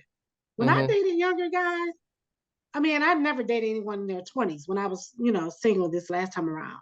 That was too young for me. Okay. But when I dated guys who were older, they were so much more open and so much more vulnerable, willing to be vulnerable with me. I wasn't constantly getting like, oh, y'all women, y'all this and this. I wasn't getting that. And then part of that is also because of it, I'm older and they're younger. So you can't say y'all women because you don't know nothing about me, bro. You were in middle school when I was in college, or something like that. Like you don't know anything about that. But when you date, for me, when I was dating men who were my age or a little bit older, they had been hurt so many times by women, and some of them like truly hurt. So it was like they had all this animosity and this just, like bitterness about them. So it's like everything I do, they're like, oh yeah, my ex used to do that. And I know women do it too. I know it, women do it too. But I'm just telling you, men do it as well. That's so sometimes with their younger dudes, you don't have to deal with all that. Yeah. Generalizing is a big turnoff for me. Like, yeah, like all men, all men don't. So and you all don't think women you don't do that, Rad? You don't generalize it at all? I don't all women, nobody. I'll say some of y'all, a lot of y'all. I'll never say all women do, because I hate when women do that to me. That's a turnoff to me. That if a woman wants to lose my interest quick, when we're getting to know each other and dating, all she gotta do is all niggas. No, niggas ain't all niggas always. That's the fastest way to lose my interest. Yeah. I don't. And so that's what I'm saying. I don't do it until you prove me right. Yeah. I don't do it until you prove me right. Now, everybody, there are stigmas out there when it comes to men and when it comes to women. And while I might be cognitive of it, right, I'm not going to spit it out until you prove me right. Yeah.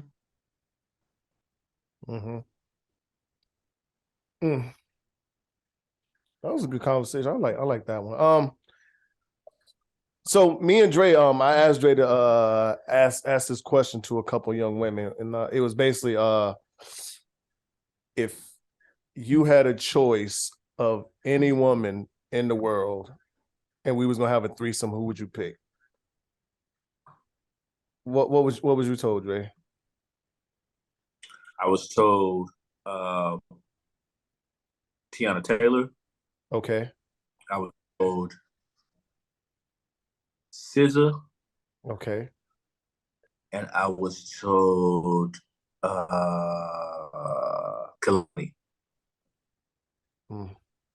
How do you feel about those choices? They're all great. They're all prime. Which one would you go with? If you rank them, how would you rank them? I would rank them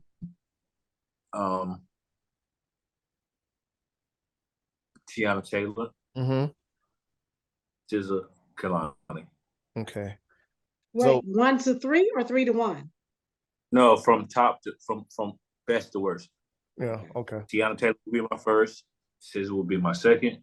Kalani will be my third. So I was told Beyonce, Megan Good, Tiana Taylor. Okay. And there was one more I cannot remember, but we'll go with those. So if I was to rank them, I would probably go. It'd be Tiana Taylor, and then you can shuffle any of the other two how you want. It's a roll of dice. Yeah. I went 2-3. I mean, the Beyonce one, I was like, okay. I mean, but it was nothing that like really.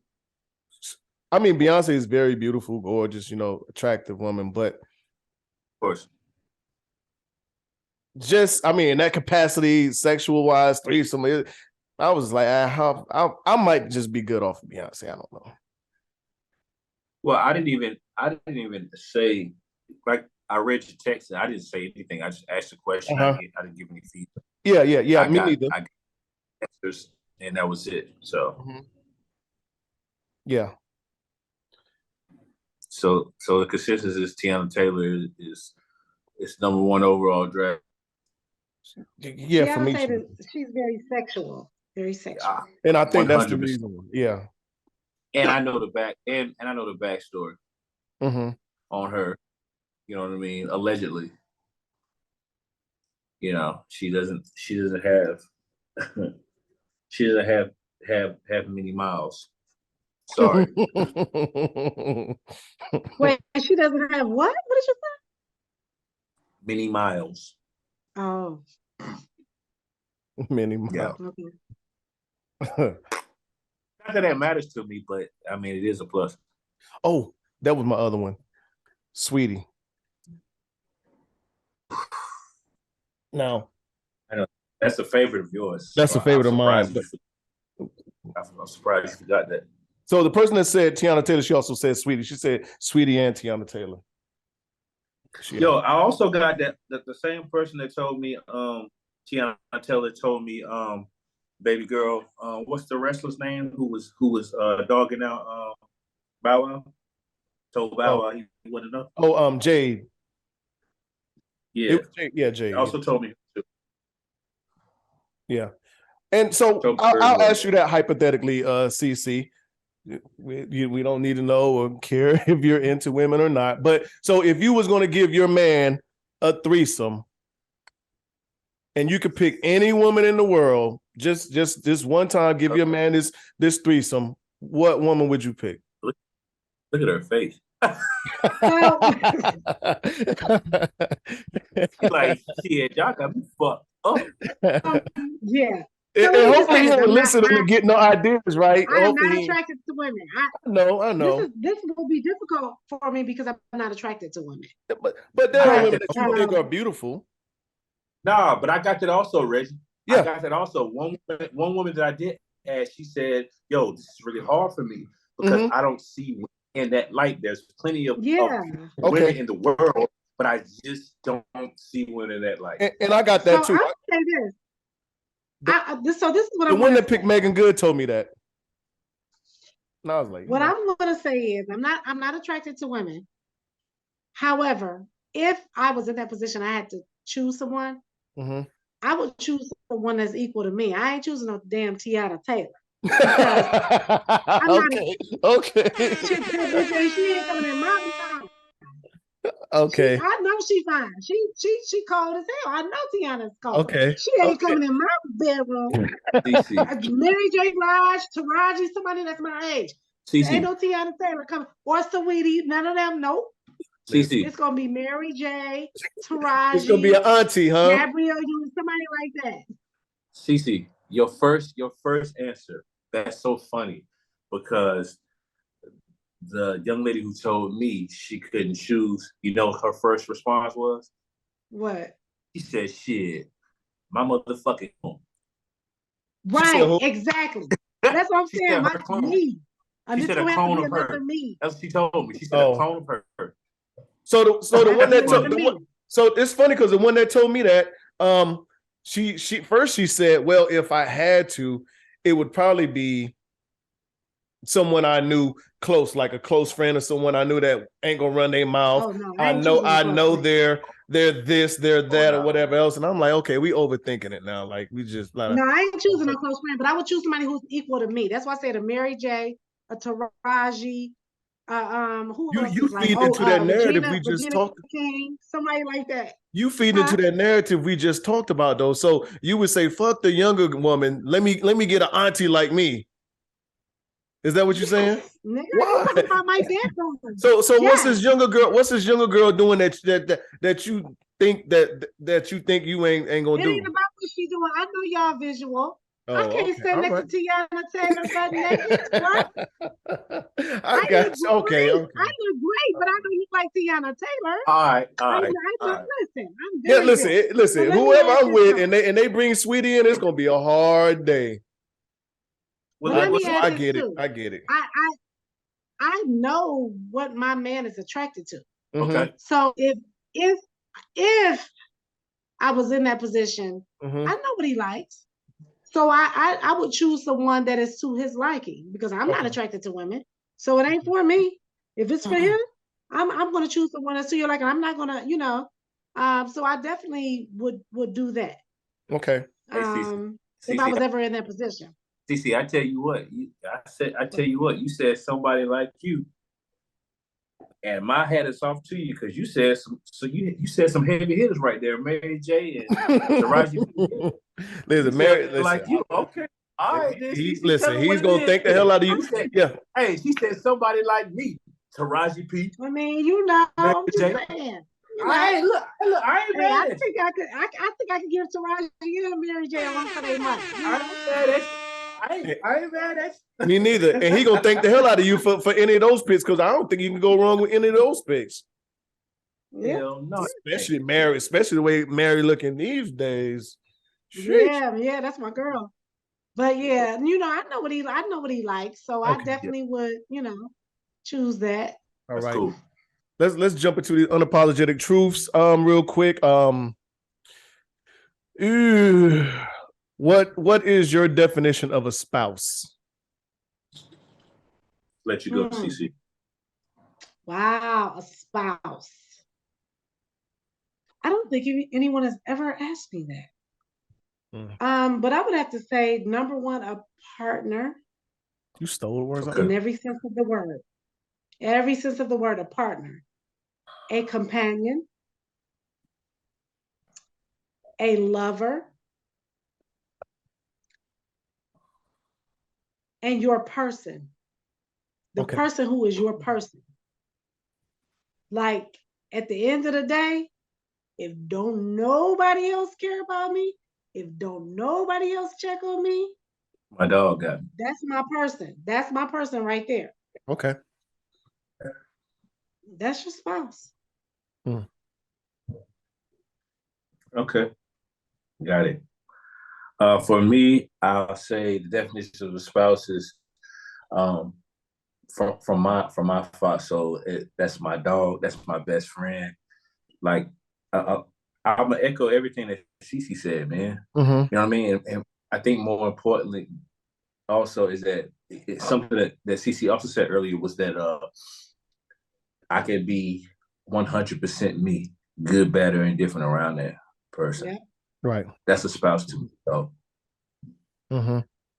So I'm definitely into the partner, a teammate. That's probably the biggest for me. And someone I can just I can overall kind of relate to. And I'm 100% comfortable around in any and every aspect. That is that's a spouse for me. Yeah. Yeah.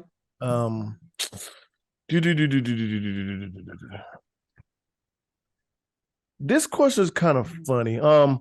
Because you would think about it more or less as a woman speaking on a man, but I guess it can go both ways.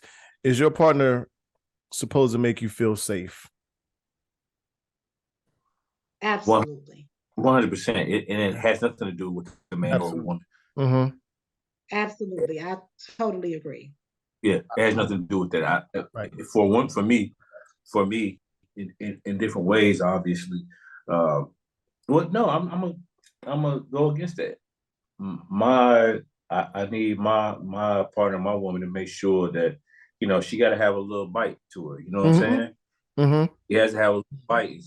And even though I don't necessarily need her to, but if it go down, whether it's between men or women, I need to know that my old lady gonna take them heels off.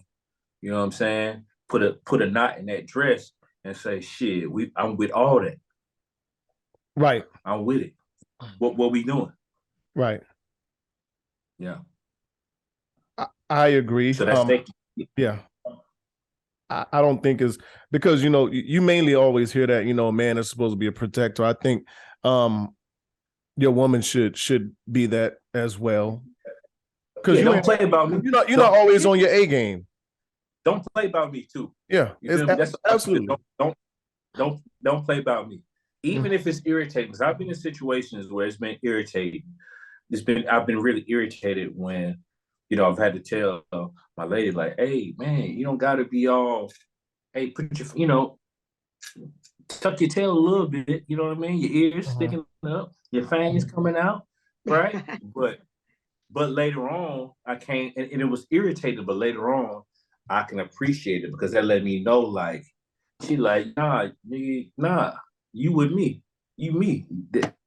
It's me and you, so ain't nobody gonna play with you. Right. Period. Yeah. No matter who, man, woman, cat, dog, chicken, duck. So, 100%. And how about this? This is something that I've been told recently. You must feel protected in public and in private. Okay, tell me more. It's a safe place all the time. Like you, Yeah. cool. I got you. I got you in public and in private. Okay. So, you know, when we talk about being that protector, Right. it's safe to be vulnerable too. There you go. And it's safe to be, there you go. Because I know as a woman, of course, we could talk about the protection as far as like, just the strong arm or whatever out there in public, but we needed both places as well, Right. And And more or less protect you when you're not even around. Yeah. Yeah. And more or less, I think that's when a man is gonna open up to you when he feels like, okay, what we talk about here is between us and I can open up to her and be vulnerable. The rest of the world don't need to see my soft side. As long as they see my soft side, they know I'm vulnerable. I can be vulnerable. I can be hard for the rest of the world. Yep. And then now when it happened between us, I ain't got to worry about the rest of the world finding out and hearing about me, my vulnerabilities or whatever else. Yeah. So let me ask you this. What if a woman provides that space and a man shies away from it? What does that mean? He ain't there yet. He don't know how to be vulnerable, I think. Yeah. And that goes back to what I was saying earlier about you being able to be yourself around a person. Let me stop. I'll correct myself. While that can be true, I don't think every woman allows that space or opportunity for that man to be vulnerable the way that he wants to be vulnerable. And I think it's kind of like that saying, "Oh, I was good to him. I did everything. Or I was good to her. I did everything." Well, maybe you thought you were good, but not good in the way that they needed you to be good to them. Mm-hmm. Okay. So for me, the way I look at it, it can go either way from what you're saying as far as what a man needs. That's important. It's important for both people. It's important for all parties involved. Mm-hmm. But I'm gonna ride with what you said first, as far as not being in that space where you can be vulnerable. Right. Like us as men, we understand that pride is everything, but our vulnerability is one of the most precious things that we have. And because society tells us that we have to be a certain way, it's coming back full circle. You understand what I'm saying? From what we were talking about earlier. So maybe that dude is just not in that place, man. Right. Period, point. And he's not no one wants to be the tough guy or the tough girl all the fucking time. Mm-hmm. You're programmed for that. So it's just a matter of whether or not you are in a place. In my opinion, if you're in a space in your life where you allow, or when someone is showing you that you can be that, whether or not you accept it or not. That's what I think. I think it's really I think it's really that simple. Yeah, it is that simple. And what you said is they show you that you can be that. Is going to determine whether you're accepted or not. That's going to determine whether you accept them or not. Yeah. Because when you find your person, you can be that way regardless. Yeah. Without having to think about it. Without having to know it. Yeah.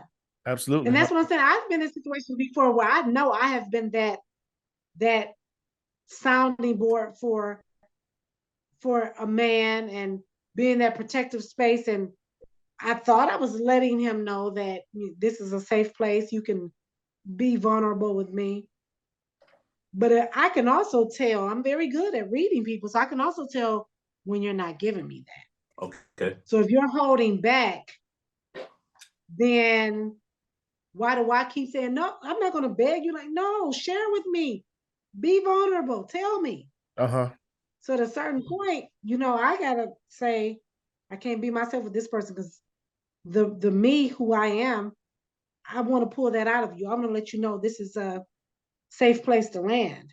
And you can't even land here. Okay. It's hard. Yeah. All right. So husband, playmate, this. We got four men for you. Yeah. Happy as fuck about that. All right. And you know how this goes. You've watched, so you know how this goes. So your choices are Jonathan Majors, Damson Idris, Omari Hardwick, and Michael B. Jordan.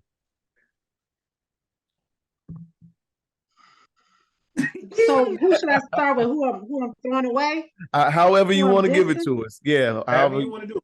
Two of them got to go. One of them is Bae for life, and the other one is your play toy.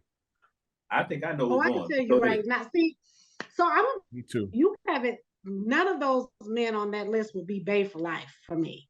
Okay. Right. But I can tell you right now. I'll do that also. But go ahead. I know who's going. You knew that? Yeah. I love that you knew that.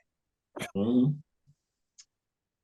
But who I would diss, who you could take off the list right away, yep, is Michael B. and Jonathan. That ain't my jam right there.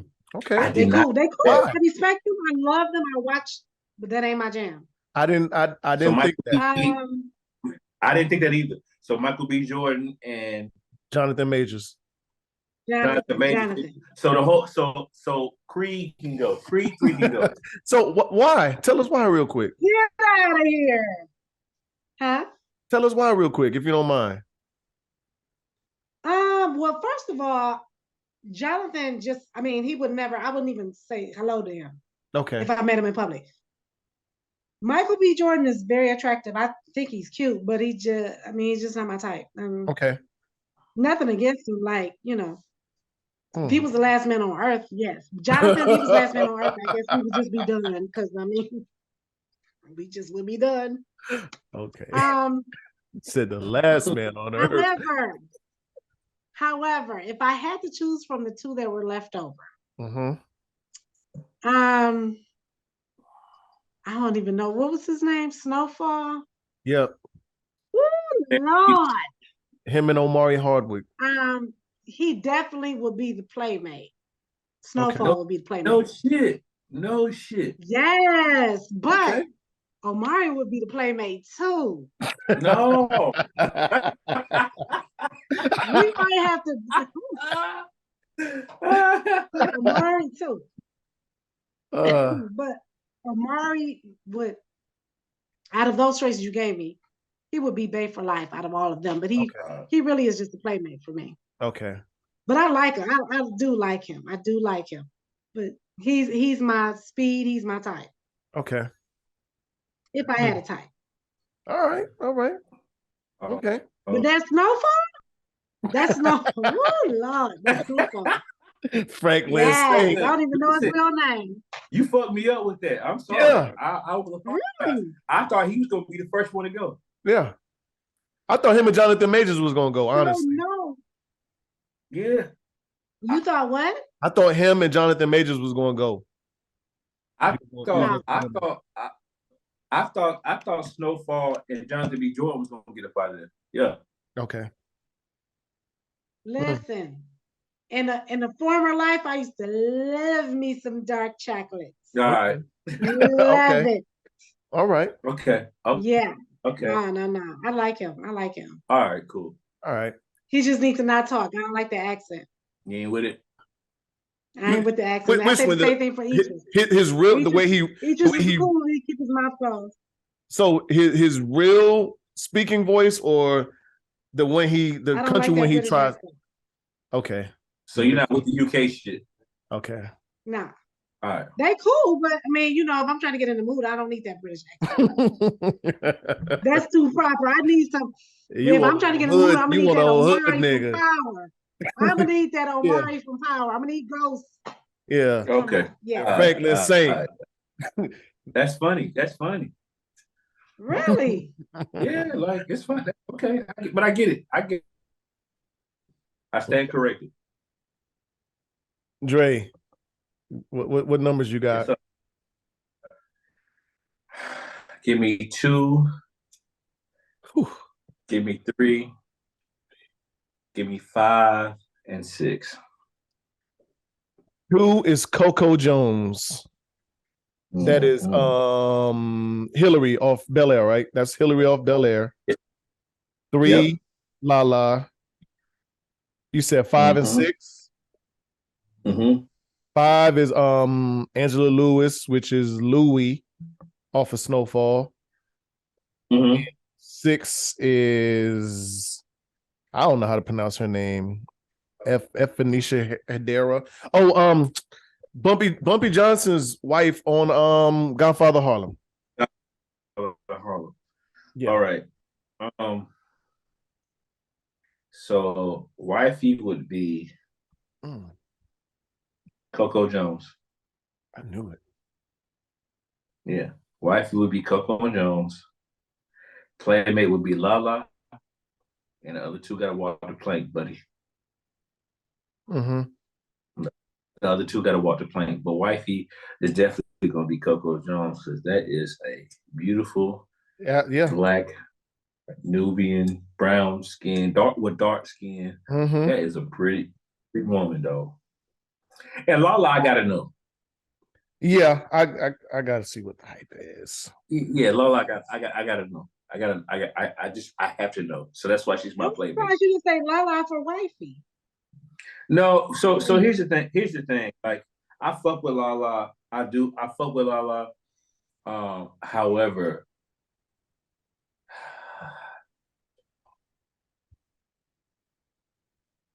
Coco Jones is a dog, CC. She is. Man, she is a dog.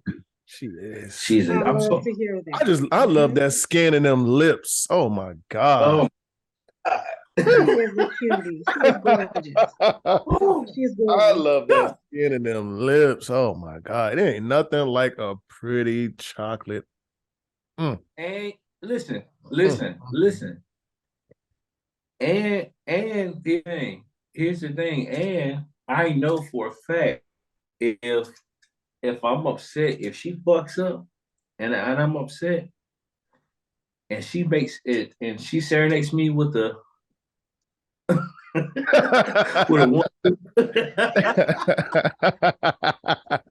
Okay. You're done. You're done.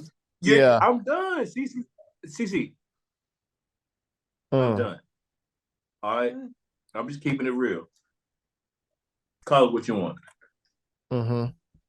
Yeah, that's how I feel about Amari. When you said Amari, I'm like, man, Ghost come in with that voice. Yeah, Ghost do be talking this shit, don't he? Yeah. Ghost be talking this shit. But yeah, Ghost. you know what? I'm so much on there because do y'all know I just started watching Power? Really? Like 3 months ago. Because I tried several times. I would watch the first episode and I was like, I don't get it. I'm not. Oh, wow. Then somehow I finished watching the first full episode and the next one, and I'm hooked. I'm like on season 4 now. Oh, wow. That's when it started getting bad to me.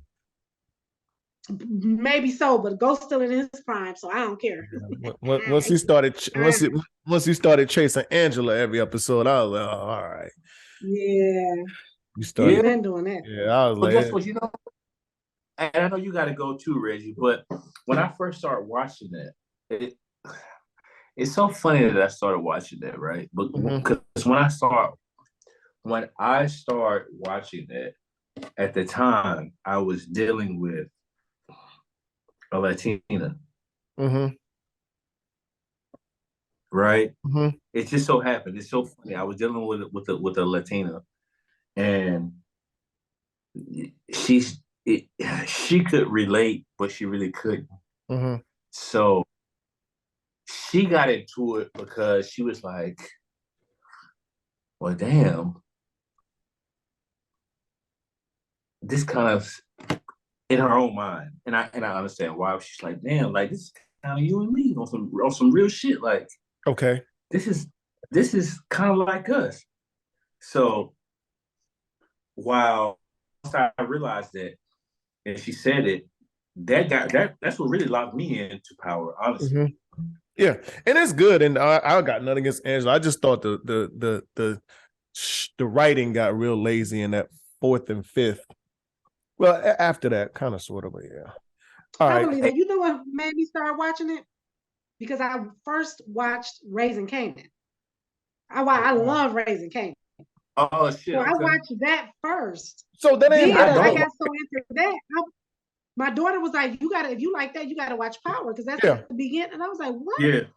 So it ain't bad. So it's the build up because of course, I mean, supposedly Raising Kanan takes place before that. So yeah, and it's not bad because you can watch. You don't have to wait for next week's episode. You can watch all the way through. So Yeah, I'm binge watching. Yeah. So that leaves me with Tessa Thompson. Okay. LaToya. Tessa Thompson is Creed's wife. Yeah. All right. LaToya Tonadeo, which is Monet's daughter in Power Book 2. The daughter. Okay. Yeah. Okay. Mary J's daughter. Yeah. Yeah. Journey Smollett. And I'm not even going to butcher her name, but this is Molly off of Insecurity. Yvonne Orji. Oh, Yvonne Orji. Yeah. Yvonne. All right.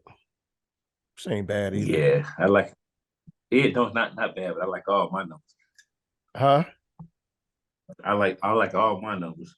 This is tricky. Yeah. This is tricky. Especially for you. This is tricky.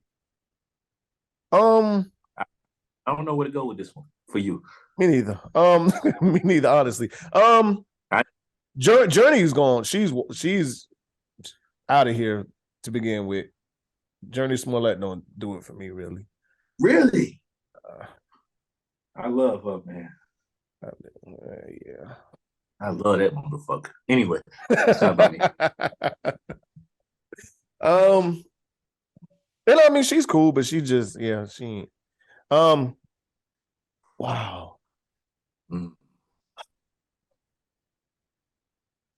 I like Molly. I like Molly too. I like her lips too. She got pretty skin. Molly bad. Nice and cocoa. Is that old girl real eyes on Power Book 2? She pretty. I want to say yeah. I want to say yeah. I want to say yeah. Molly's playmate. Molly playmate. Yeah. Hey, on some real shit, on some G shit. you know, I don't know how sure it is, but you don't know what I'm about to say. So Molly, they're saying she is a virgin. She is. Oh wow. Right. She proudly says that. Yep. She proudly, Never mind. Going off Insecurity. Emmanuel Archo, that's why he stopped rocking with her because he was trying to get that honey bun, and she was like, "Nah, B." Who stopped rocking with her? Who was football player?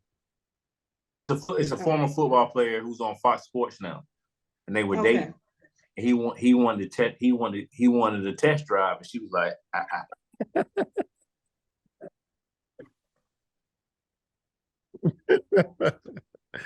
Yeah, she probably speaks about that. You wouldn't date a virgin, Reg? No, I wouldn't. Why? That's not where I'm at in life.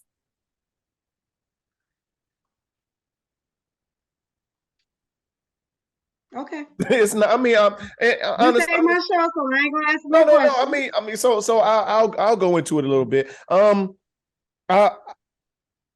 want someone that has a little bit of miles on it.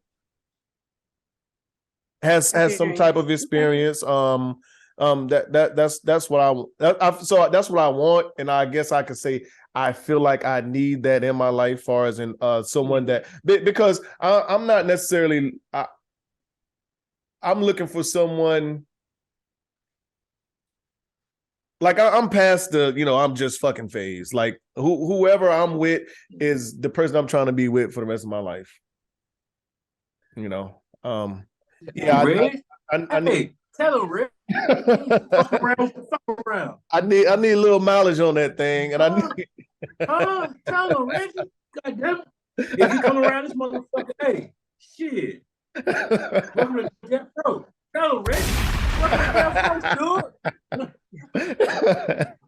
So yeah, Y'all crazy. wifey. So well, let's get Yvonne out the way. We're gonna go with Latoya as playmate, and Tessa Thompson should be wifey. That's Creed, the lady on Creed. She's wifey or she's playmate? Wifey. Yeah, man. The way she hold down my man Adonis is nuts, ain't it? Yeah. The power of acting is crazy on what we don't even know. Listen, and I'm not trying to be funny, but at the end of the day, she might be gross, right? Yeah. She might be gross, but the way her acting skills are A1, because she not fucking leaving Adonis, bro. Nah. Yeah. She gonna talk her shit, but she hold Adonis down though. You know what I'm saying? And I know that has a lot to do with it. I know that. Yeah.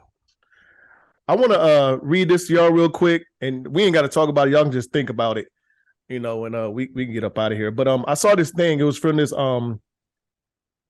author.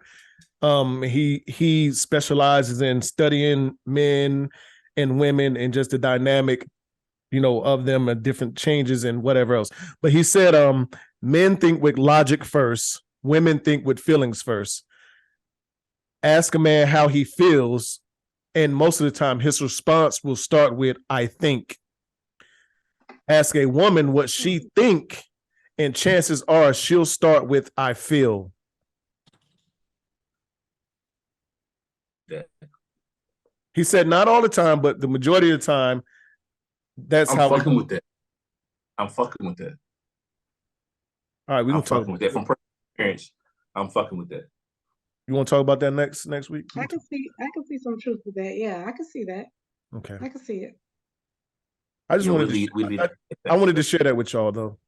We'll leave that for next episode. I'm fucking with that. I'll do more research on it. But so I'll read it again for our listeners and viewers.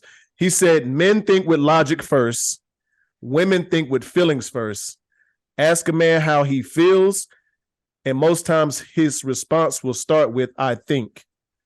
Ask a woman what she thinks, and chances are she'll start with, I feel. I know the latter is true. Okay. For women. That's definitely true. All right. On that note, CC, I not get you to do this when we started, but go ahead and shout your podcast out. Tell if you want the people to follow you, all that other good stuff. Let everybody know where they can find you. And yeah. Thank you so much. The Come and Talk to Me podcast.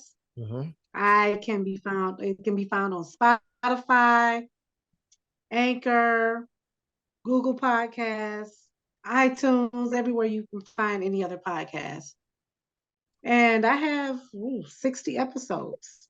Okay. And like I said, now I'm at the point where I'm doing pop-up episodes. But yes, the Come and Talk to Me podcast, based on the song, the classic, Come and Talk to Me by Jodeci. So that's how you can remember it. Hello, North Carolinians, by the way. Yeah. Yeah, absolutely. Those my dudes right there. They on tour. On tour with New Edition. Yeah, they just left Columbia. I'll say about 2 or 3 weeks ago. I need to catch them. They're gonna be here next month in Cleveland, by the way. Let me make sure I reiterate that. Cleveland, Ohio, the land. Hey. All right. Well, we appreciate it and appreciate you for joining us. We finally got you back on.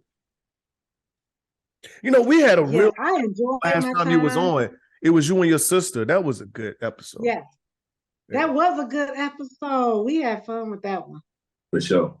I was in damn We could Huntsville, do that Alabama. again too, Yeah. when she gets time. Yeah. What? I said I was in Huntsville, Alabama at the time. I was Oh. Yeah. All right, Dre. Well, as always, man, shout out to the home team. Shout out to my support system.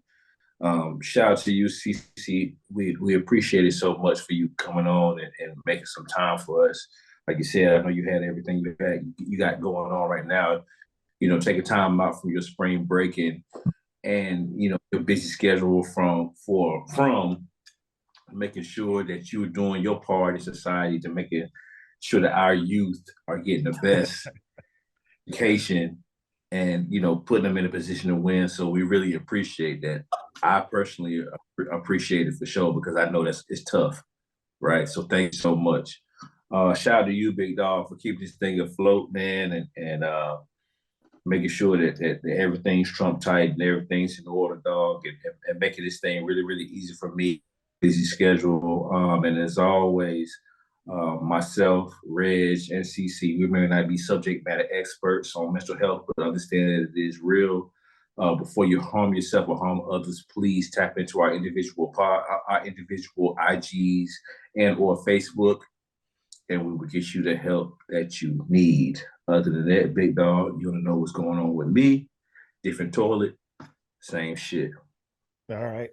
And I definitely appreciate you too, Dre. You know, you my guy. CC, once again, thank you for coming on, joining us. We got to do a little more often. You provided a lot of good conversation. Yeah, we Make some time for us, CC. Damn. Yeah, stop dodging us. Talking about we dodging. Oh, whatever. Whatever. Y'all know y'all all y'all do is call me up. Y'all my dudes. Got you. Love it. It's always a good time. I appreciate it. Definitely will, because the conversation was good, and we talked about a lot of stuff that I don't even think we was intending on talking about that wasn't, you know, on our agenda. But I mean, that's always the best conversation anyway. But necessary, yeah.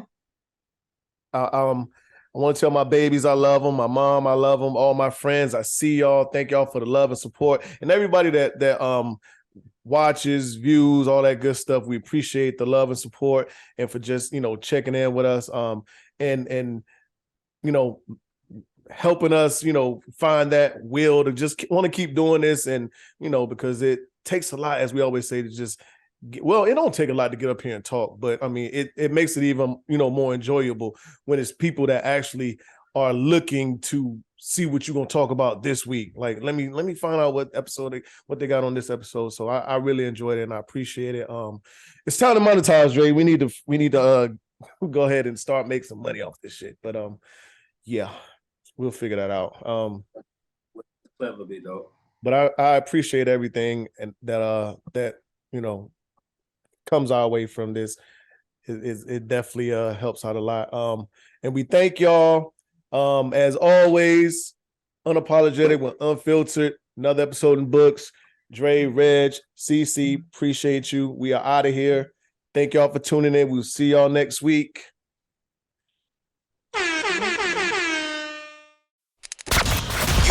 You know what it is. Thanks for listening to another episode of Unapologetic, the podcast. Don't forget to share, like, and subscribe. Better follow me.